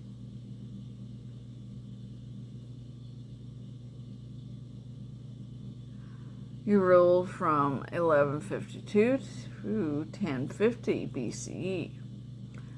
His son, King Wu, King Wu ruled from 1046 to 1043 BC, who founded the dynasty. The Duke of Zhou, a brother of King Wu, also played a significant role in the consolidating the kingdom. So, you remember Zhou would have been, I could tell you, I have to go back, but so Zhou, who would have been the last of the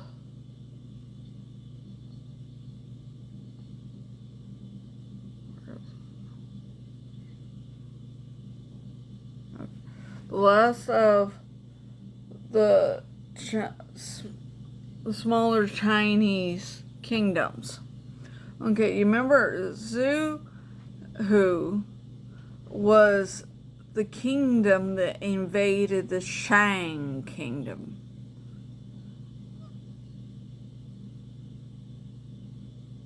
And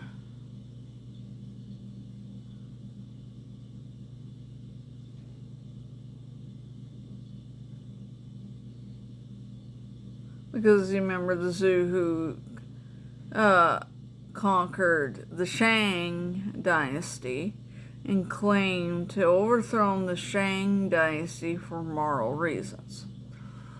So, but as we're learning today, the Zhou kingdom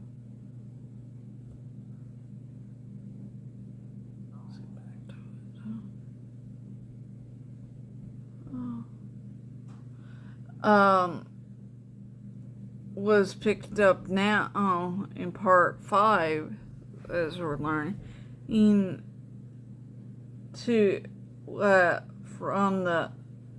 by the Qin dynasty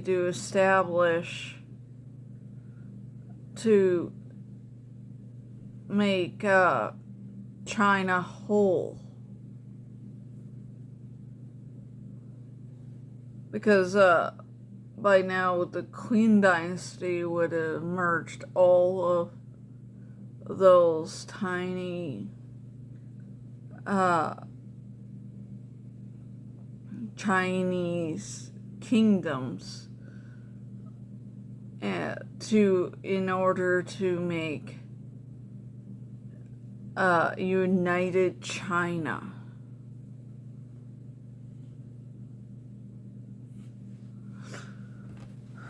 I think the Qin dynasty, if I'm right, is the last dynasty in China. I could be wrong.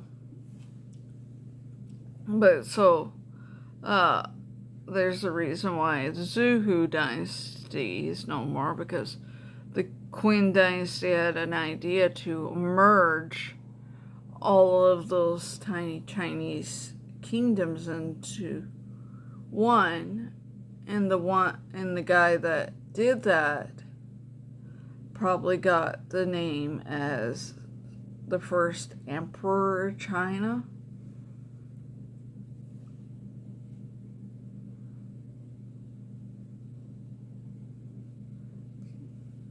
Yeah. There you go. We now know why Zhou, our last ancient Chinese kingdom, does not exist anymore. Because now it's part of what we know as China.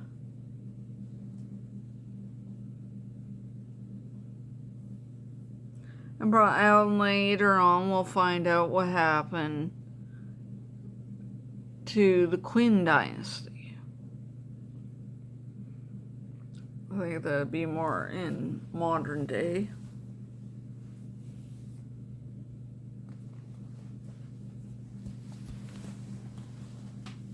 Okay. So, yeah. As I said before, I love ancient China. Let's stick this there. It's one of those ancient cultures I'm fascinated with. Because it's the way that they used to do their own thing. Oh, okay. Now, let's move on from the Zhou dynasty, the Zhou kingdom. Since we know why happened to the Zhou kingdom of China. Because now it's part of China, thanks to the Qin dynasty. Okay, let's move on from Zhou kingdom to number 10. And number 10 is a place where some of my religious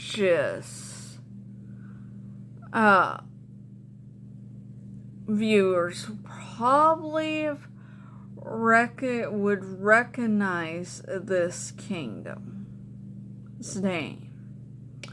And that is the United Kingdom of Israel and Judah. Yeah.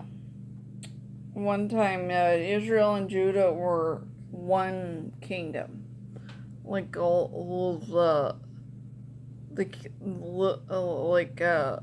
what we see in United Kingdom, the UK,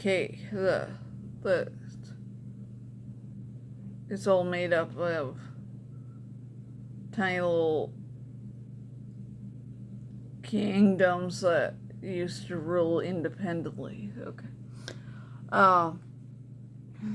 Okay.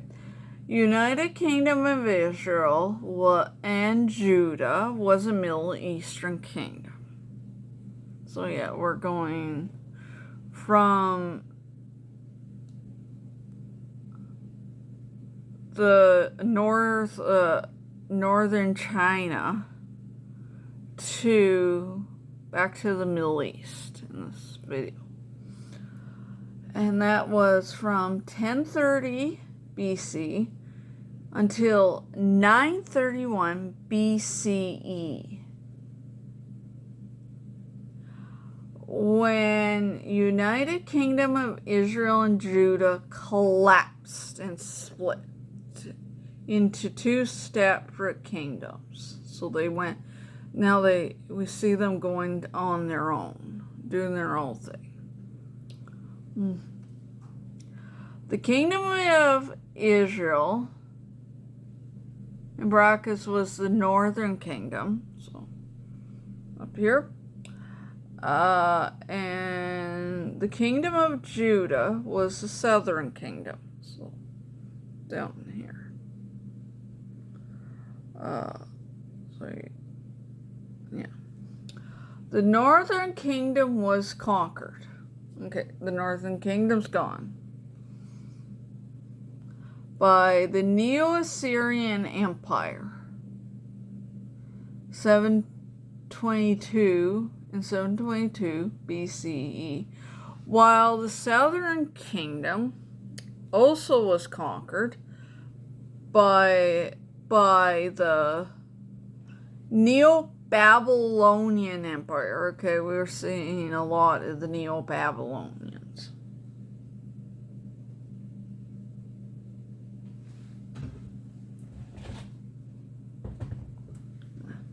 Let's see something. Okay, in 586 BC, the United Kingdom of Israel and Judah was entirely ruled by, these were some kings my religious viewers would recognize their names. King Saul, King David, King Solomon, King... Let me get this guy's name right.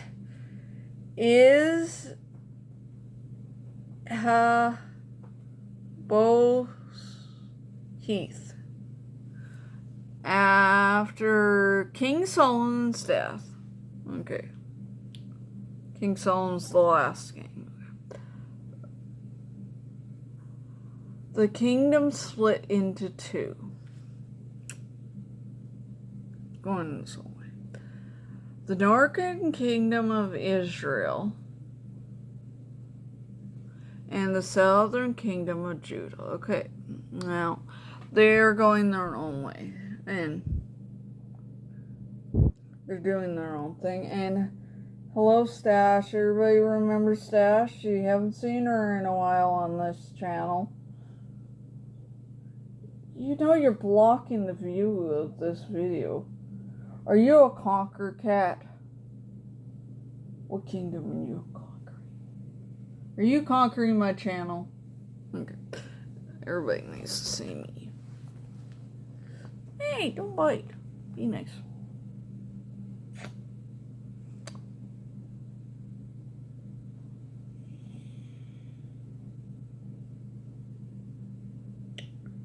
It's getting windy out there, Stashy. Bye-bye, statue.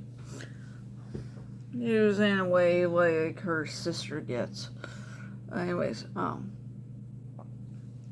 so now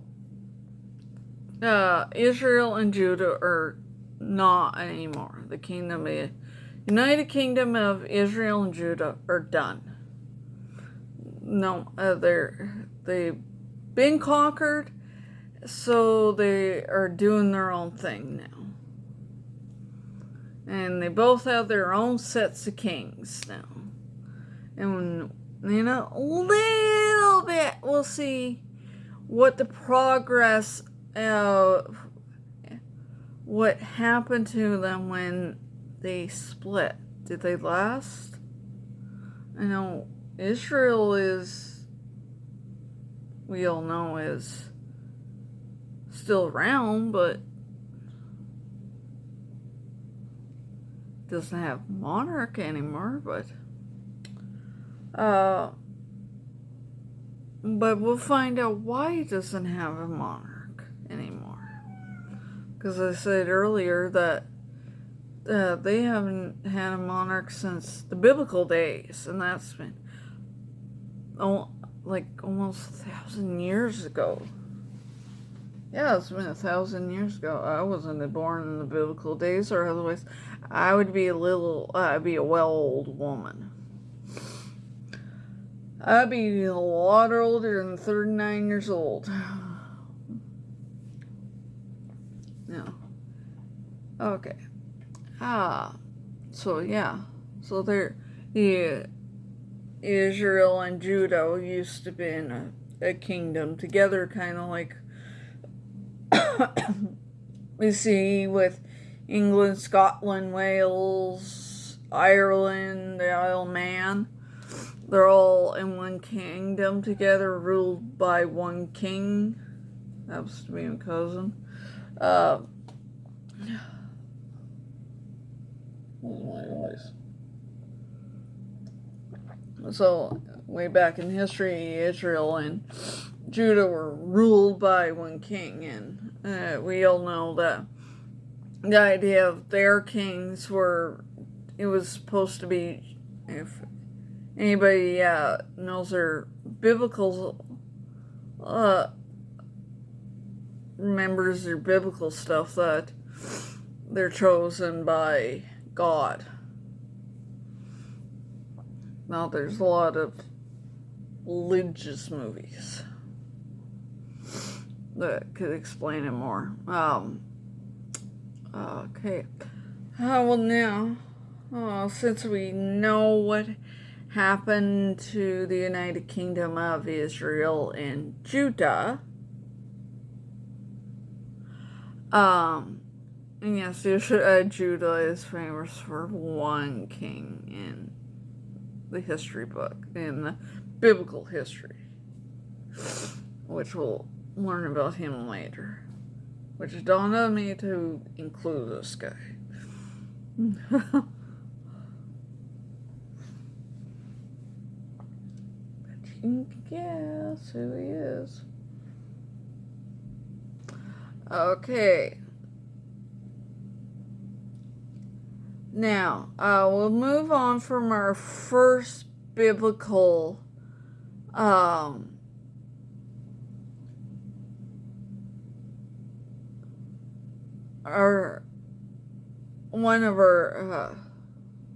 technically in United Kingdom of Israel and Judah is their second, because sheep is in the Bible.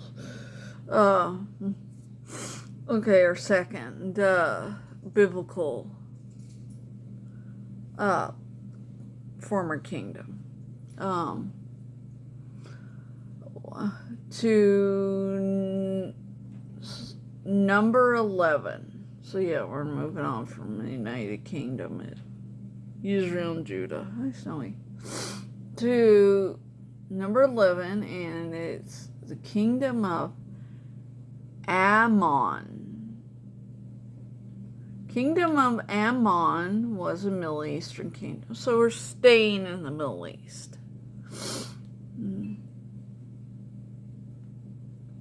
That was from 1000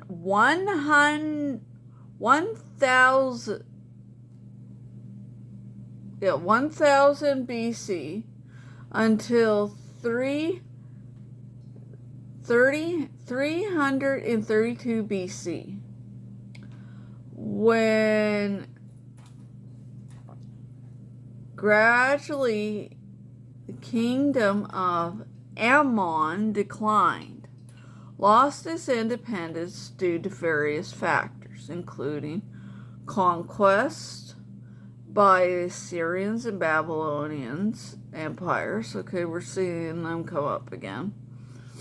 And later incorporated into the Roman province of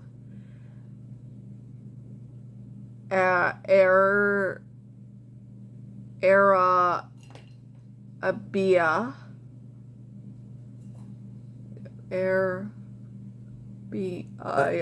excuse me, Petraea, while the kingdom itself faded from prominence. Its legacy persists through archaeological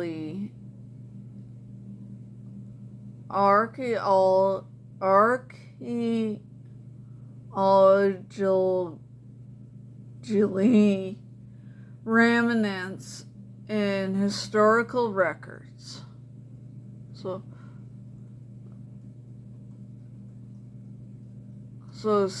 there's some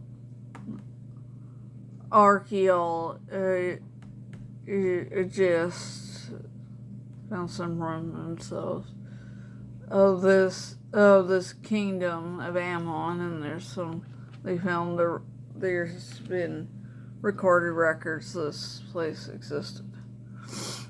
The kingdom of Ammon was ruled by kings like King Nahash, King Nun, King Shobi, and other noble rulers like Podu,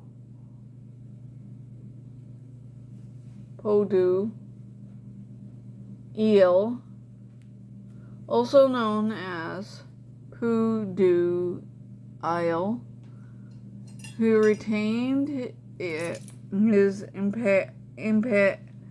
independence and throne for a long period. And Bashia, the commander of the Amorites, Sanitu,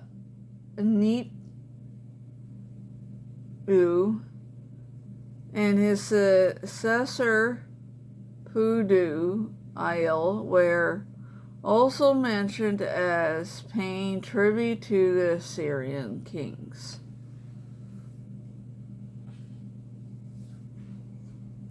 So, yeah. There you go. We got another one that got conquered.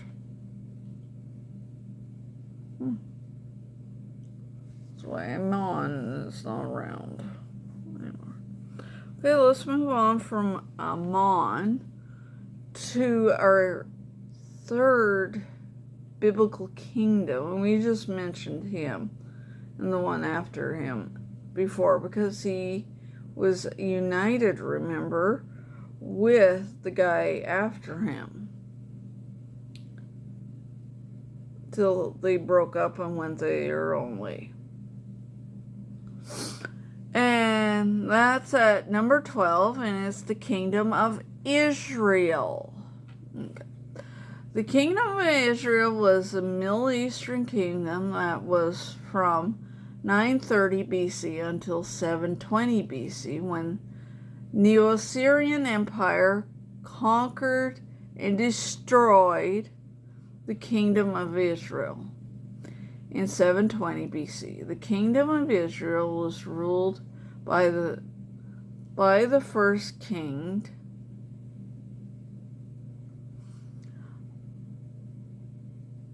Jeroboam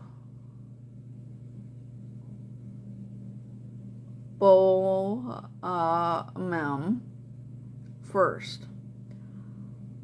He ruled from 931 BC to 910 BC until the last king, King Hoshea, ruled from 732 BC to 722 BC. There you go. Those happened. They got Israel got conquered and got destroyed.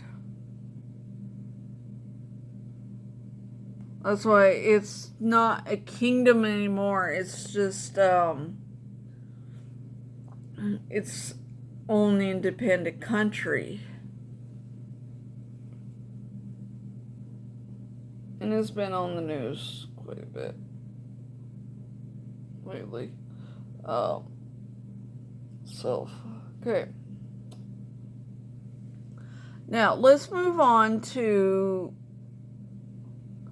from the kingdom of Israel to the kingdom of Israel, the place that the kingdom of Israel used to be joint with, in a united,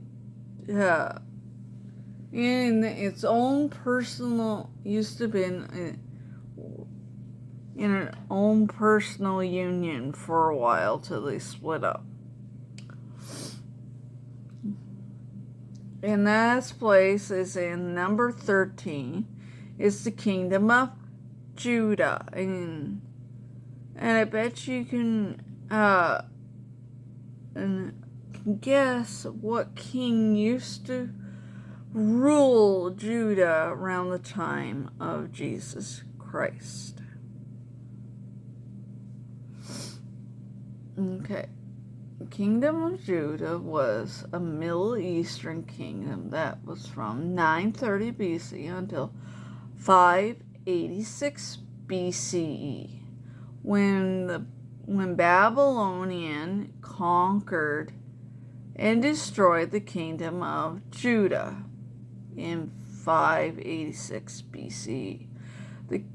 So just like Israel got conquered and destroyed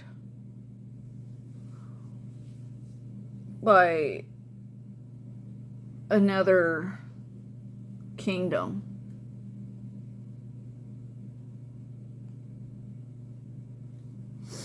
Okay. The kingdom of Judah was ruled by various monarchs from the Davidic line. That's the line where King David is, where it's from. And everybody that's a descendant of David, of King David, including King Rehoboam,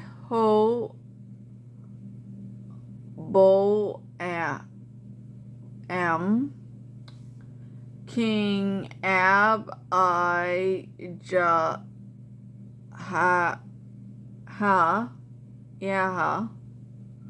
King Asa, King Jehoshaphat,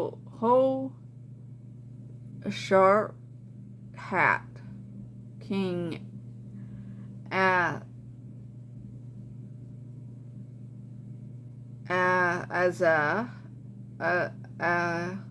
Ahazah, King Ezekiel, King Manasseh, King Ammon, King Josiah, King Zedekiah, and King Herod. Yeah, King Herod. You recognize the name because he's the guy that put a hit out on children young around the age of 2, under the age of 2, because the wise men were looking for. The tale goes, the wise men were looking for the one true king, and looking for the new king that was supposed to be born, and they ended up landing at Herod's palace because they thought that's the way the star was showing, and they told Herod that we're looking for this new king that's supposed to be born, and Herod got a little hot under the collar because of the news, and thought this king was might be going after his throne. So that's why he put a hit out on kids, on little boys under the age of 2.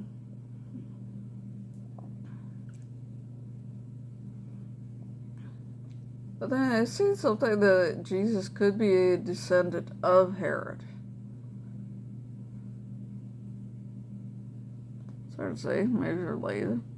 But then we know our royal history.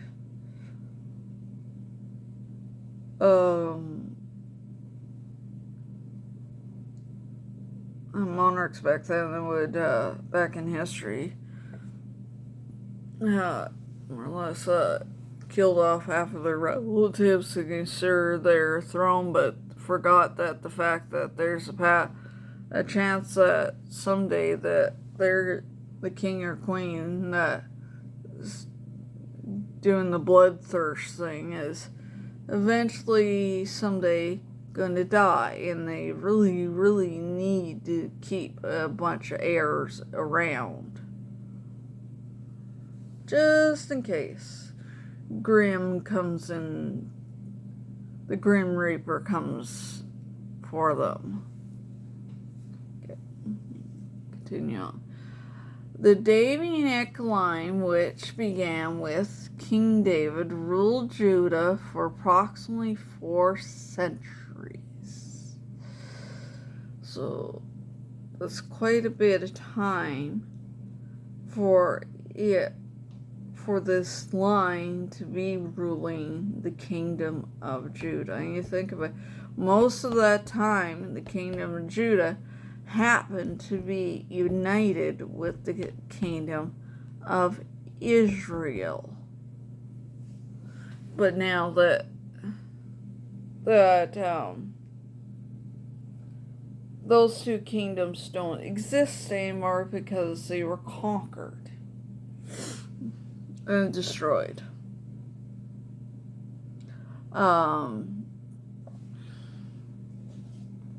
I thought it'd be fair to just put King Herod in there, because I remember my religious stories that King Herod used to be king in Judah.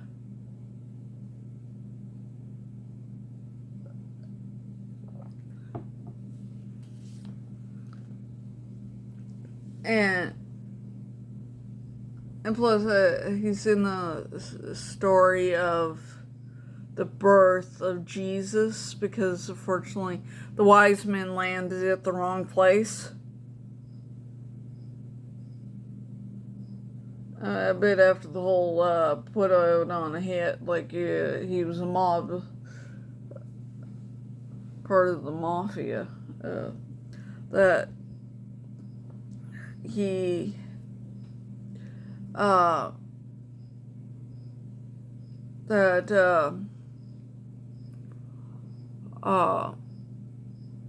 that the wise men were really going, maybe we should have dropped in at Herod's.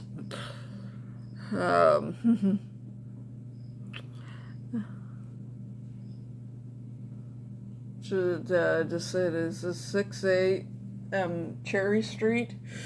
So that's what we're looking for.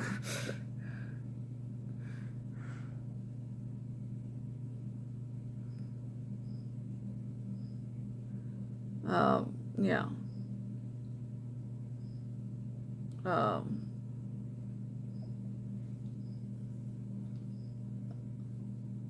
So that's yeah. So that's why I thought, since I remember the story of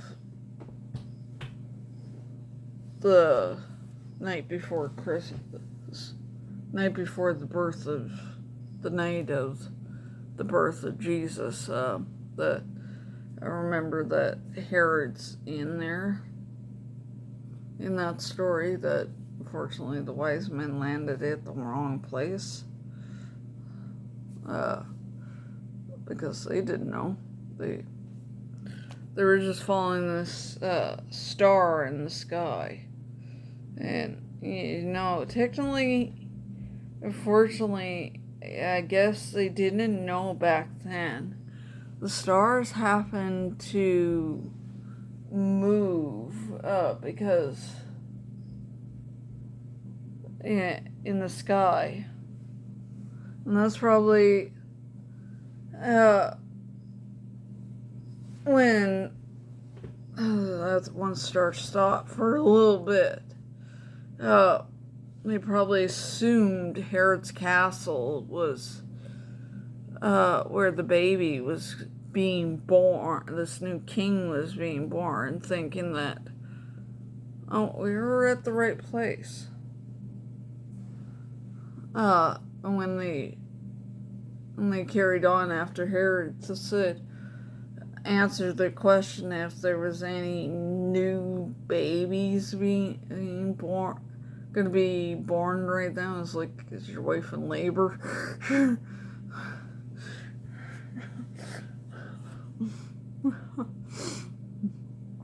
And we said, no, we're all good here. We're not expecting anything yet.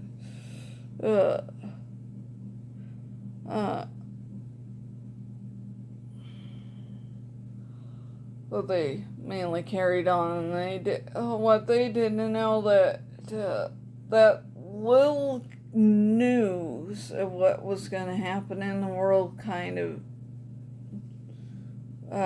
upset poor Herod, thinking there's somebody after my throne, and it's like, I can't have nobody after my throne. It's like, I don't think a 2-minute-old child's go after your throne.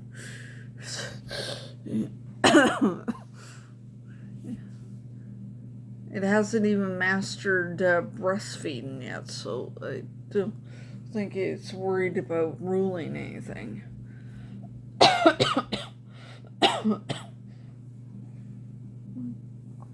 So yeah. So now we know what happened to the kingdom of, or it's the kingdom, United Kingdom of Israel and Judah's got conquered. And then when they were separate, they got conquered a little bit more again, but destroyed. That's why they're not a kingdom anymore. And I think the Davian line has died out by now.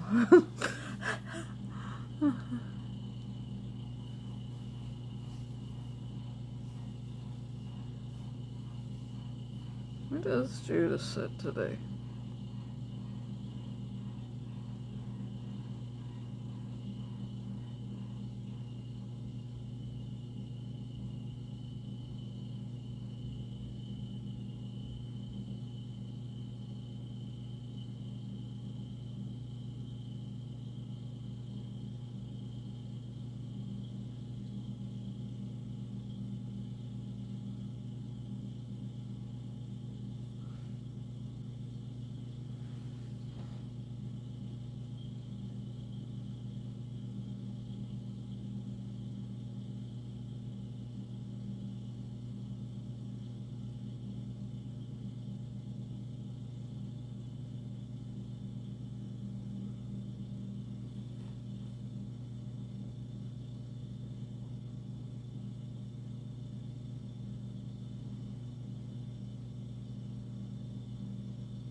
is located today, primarily with the modern state of Israel and the West Bank, and a Palestine territory, while Jewish is Israelites may refer to the area as Judah or Israel, Palestinians, and others often call it West Bank. Also, okay, that's where it is.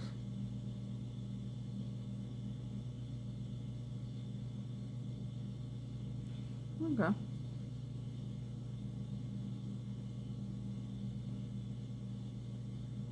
I was just wondering. Okay. Let's move on from me wondering.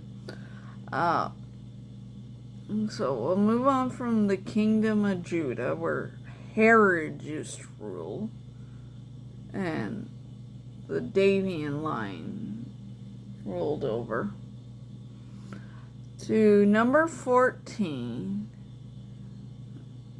the kingdom of Edom. In that kingdom of Edom is our second and last kingdom out of this series. The kingdom of Edom was a Middle Eastern kingdom, so we're staying in the Middle East. And by the looks of it, we're staying to the Middle East to the end. Middle Eastern Kingdom, that was from 100 BC until 600 BC, when the Babylonians, Babylonians are picking up more, destroyed and conquered the kingdom of Edom in 600 BC. The kingdom of Edom was ruled by a succession of kings before any kings ruled over Israel. So this kingdom predated Israel. Israel wasn't a thing yet. Wasn't a place yet. So this is like way back before. I wonder if this is when the Hebrews were still back in Egypt, helping build those pyramids.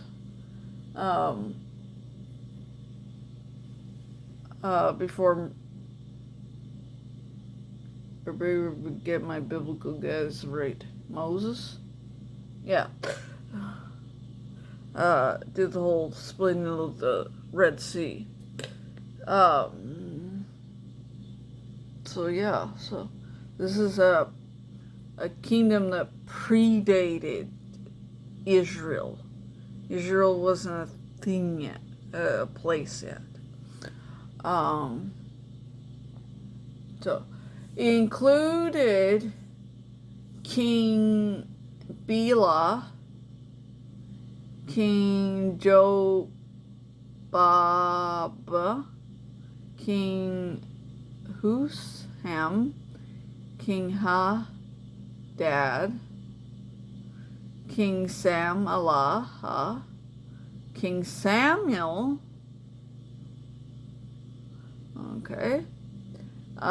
King Bala, King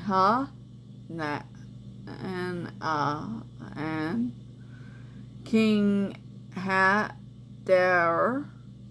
And these rulers were not a part of the continuous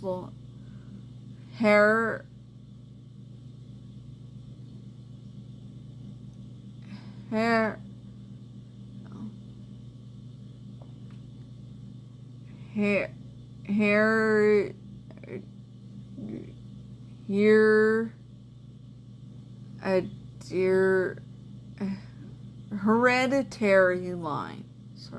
My brain seems to not like saying that one, to say that word. Hereditary. I don't know why.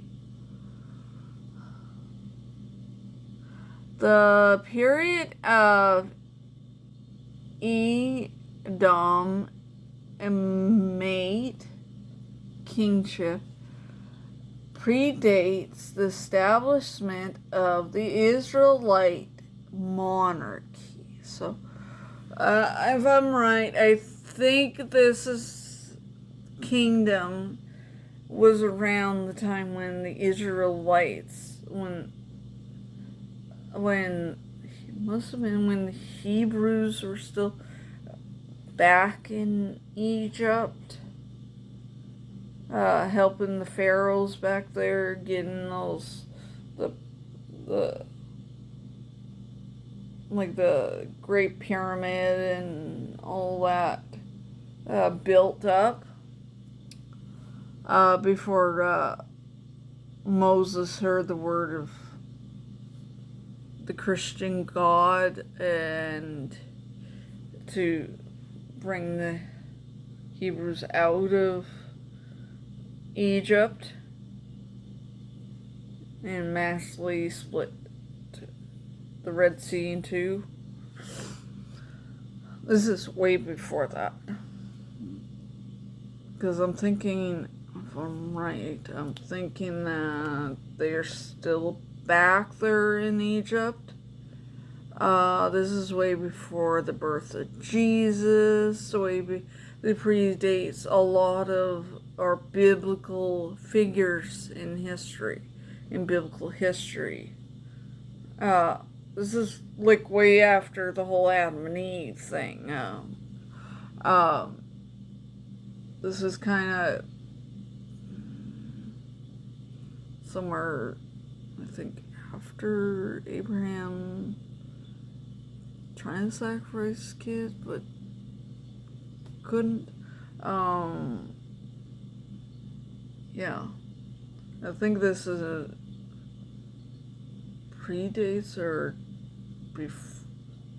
predates Noah, or is after Noah? No, I think this is after Noah, because I think Moses is related to Noah, like 10th generation or something.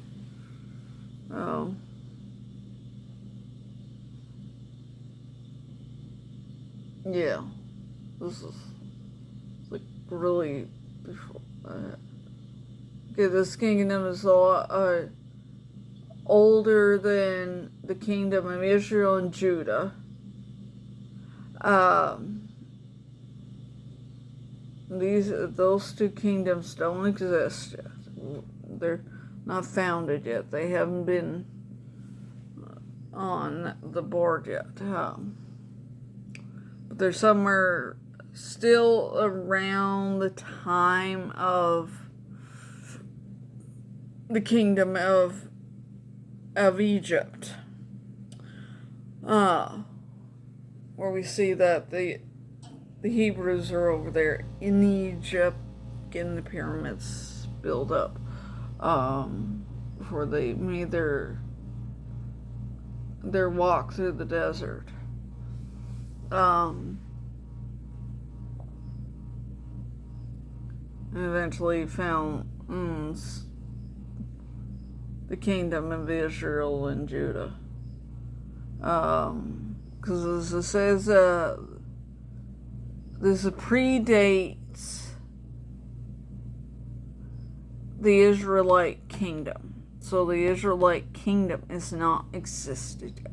It's not on the board yet. It's not founded. No one has found the Holy Land yet. As they say, that's what I hear a lot.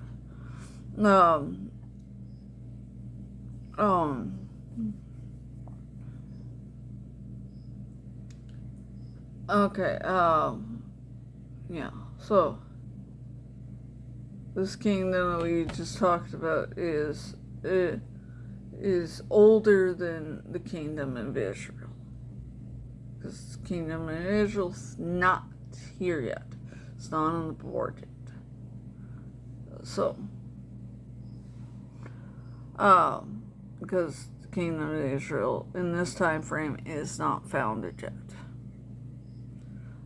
Because you know your biblical history that it takes a while for the Hebrews to walk to the promised land, as they call it, the Holy Land. Okay, now let's move on from a kingdom that predated the kingdom of Israel.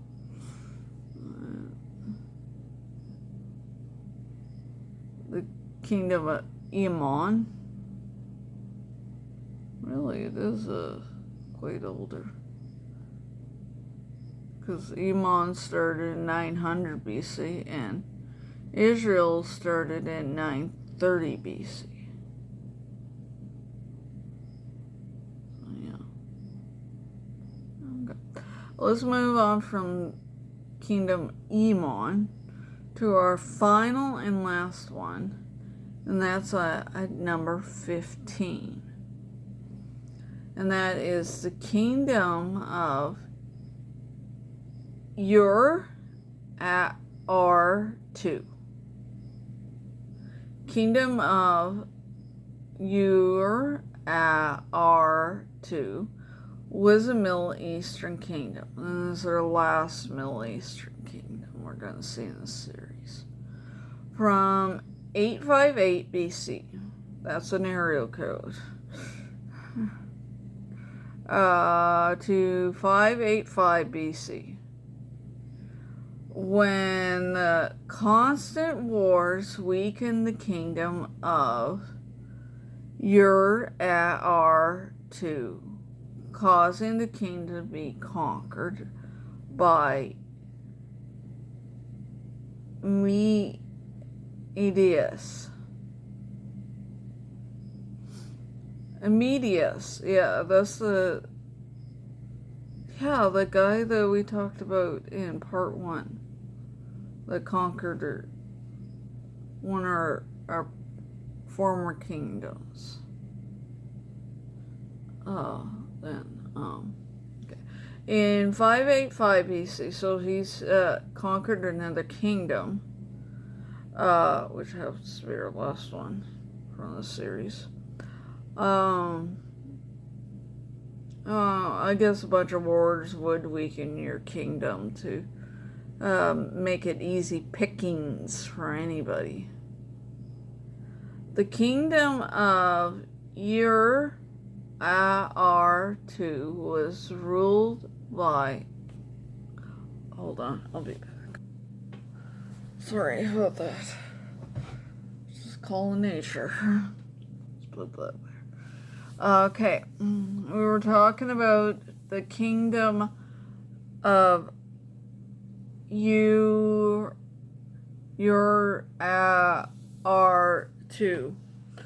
before I had to visit the bathroom real quick. Okay, where do we leave off? We had Midas conquering the place. Okay. The kingdom of Ur-2 was ruled by a dynasty of kings, most prominent being King Ami.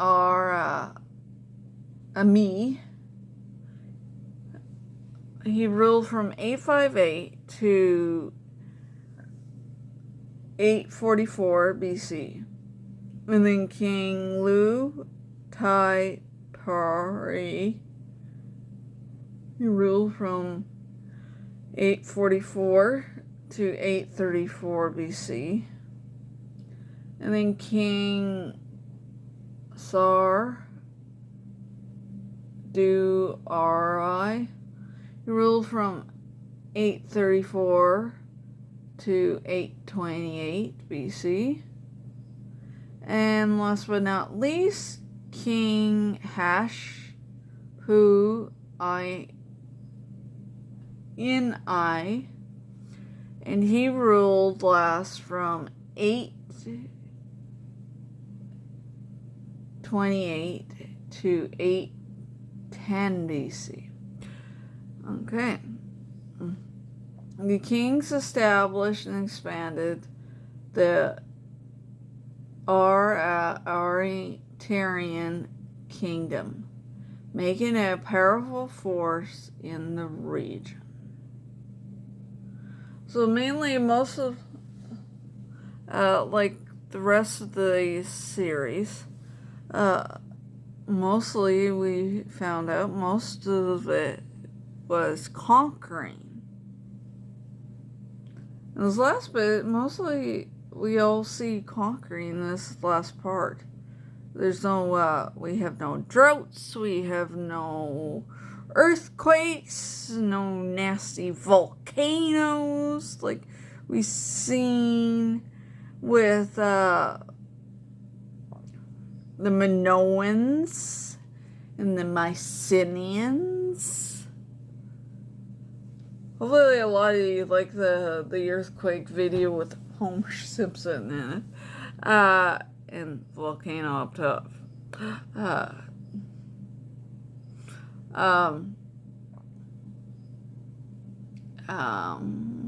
Okay. I was just thinking when I was doing what I had to do there.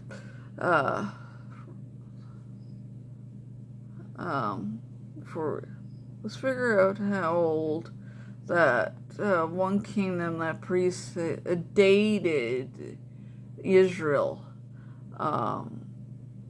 the Iman kingdom. Let's see.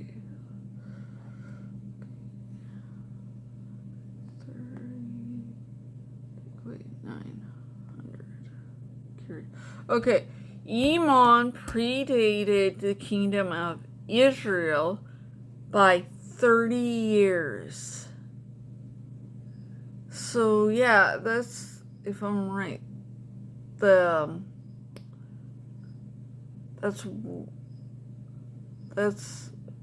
about the time that the Hebrews were still in Egypt. So yeah. So there you go. Hopefully you enjoyed this series. And we answered a lot. We answered there's from ancient times that there was a bunch of conquering. And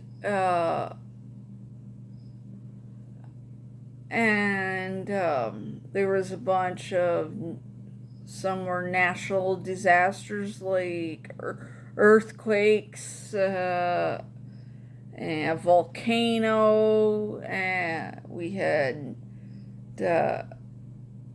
our first kingdom was wiped out by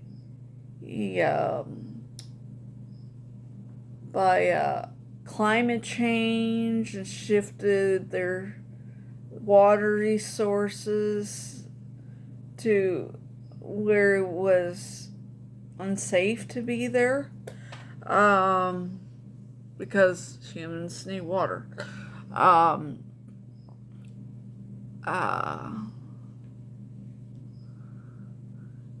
He wouldn't last long without water, and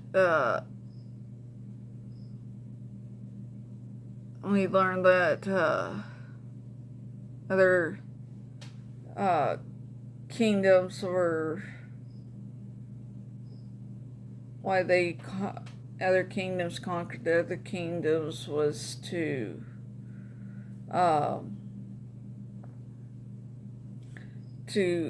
incorporate them into theirs.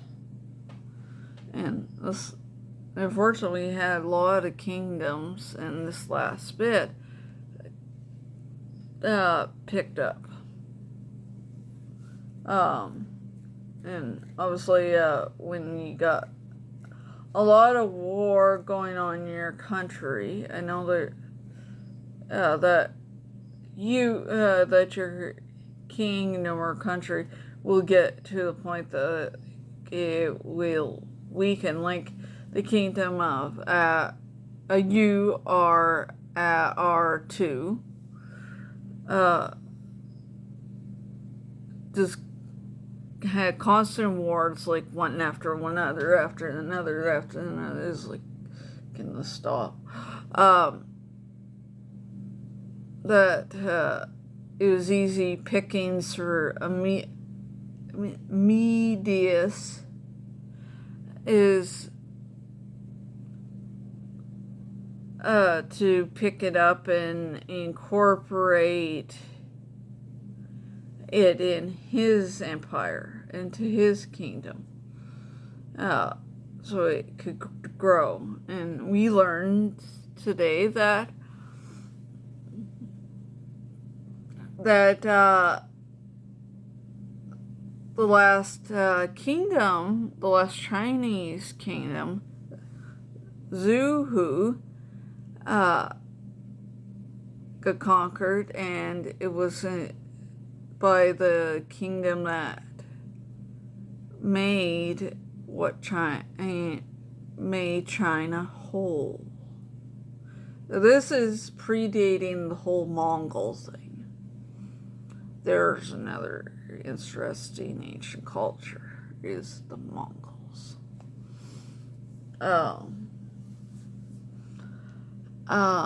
Yeah. And we'll probably learn about the Mongols' rise and fall in another part of former monarchies, ancient times, because the country, the kingdom of Mongolia still exists today, but it's not a kingdom. It just happens to be its own independent country. And like China, that place grew pretty fast too. One time it even tried to conquer a little bit of China.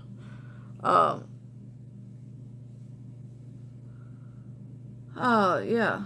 And in this, so hopefully you like this little trip into the past. And learning into a period of time when we just see a lot of kings. And now you know what kingdom the legendary King Midas ruled over. Isn't that so cool? The man was real at one time, went back. And probably at one time, Sheba, I believe wholeheartedly that girl was real. Oh, she was in the Bible. She made it in the Bible. Because I think she told off one of the Davian kings. I think it was Solomon. Yeah. I should know she was in my badass episode. And next season we're going to get even badass by 2. Okay. That'll be next season. So there we go.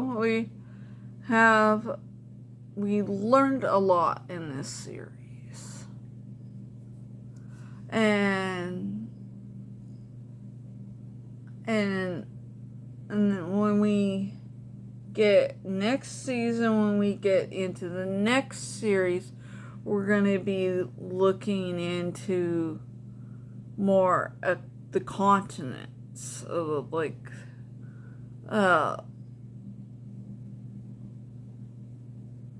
where let's see, continent-based kingdoms from Asia to Europe, and Africa, and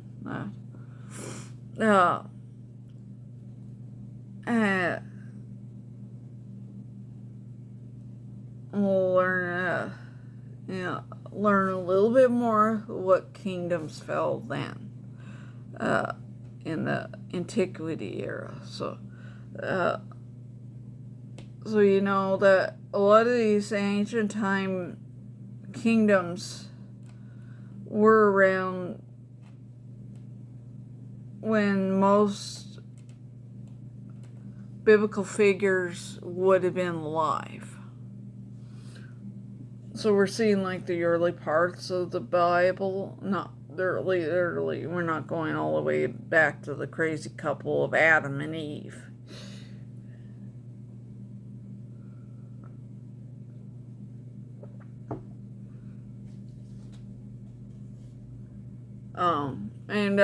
And also we learned about legendary figures like Midas, and a legendary figure that in ancient China that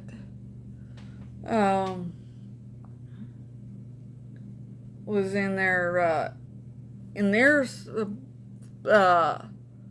Great Flood story that helped tried to control the flood, and I explained that every culture has its own story of the Great Flood.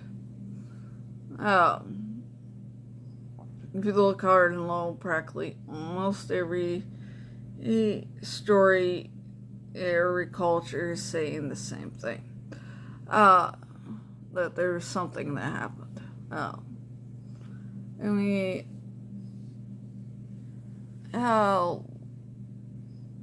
learned about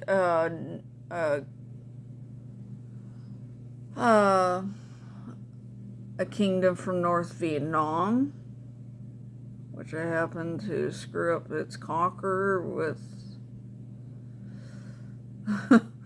Sorry. So yeah, this was a great ride. And you know what? I love talking about monarchies. It fascinates me. Ever since I learned that I'm related to royalty, since I was 11 years old. That's when I found out. Just by asking my grandparents a question, and he told me that the lady in the magazine, which happens to be our late queen, was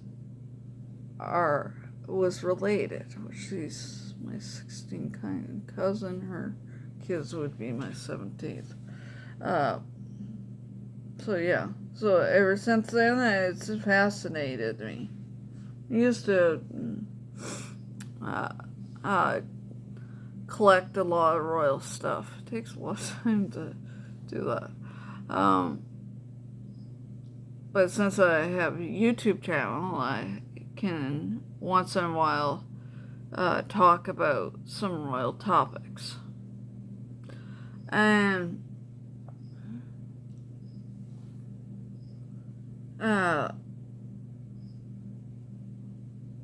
as I say, sometime we're gonna be eventually talking about elective monarchies.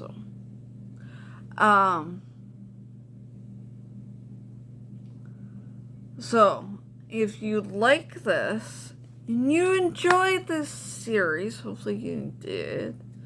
I bet there is some royal fans out there that still enjoy good-hearted royals, even if it's Spanish or English or Danish or Norwegian or Swedish, or even any Asian kingdoms that still exist, or there's even some Africans kingdoms that still exist. I'm not sure any North American kingdoms still exist, I don't think. They do classify the Holy See as a kingdom. In his own way.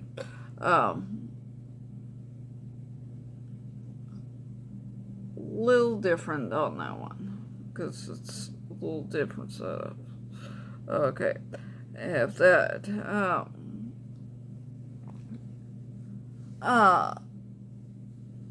Hopefully you like this, and if you did, you know the drill. Like and subscribe and comment. And don't forget to ring the bell. And next week, I'm not sure at all what I'm going to do. I have started on writing some scripts for myself. And I did start. I got one done, but we'll see how. I'm trying to get enough done, and then I'll pick and choose, and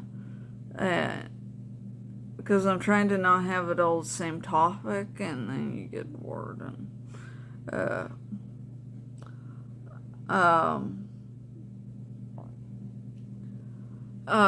I don't want bored viewers. Because there is different topics I would love to talk about on this channel. So, for now, I will say goodbye till next week, hopefully with whatever I'm going to talk about. It could be scary, it could be something royal, it could be something weird, it could be something interesting again. So, till now, I'm going to say good night, unless you're somewhere in the world that is morning and watching this.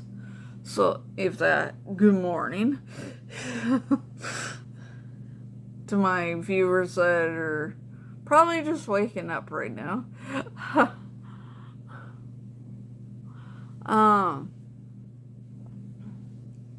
So for now, I'll say goodbye. Goodbye.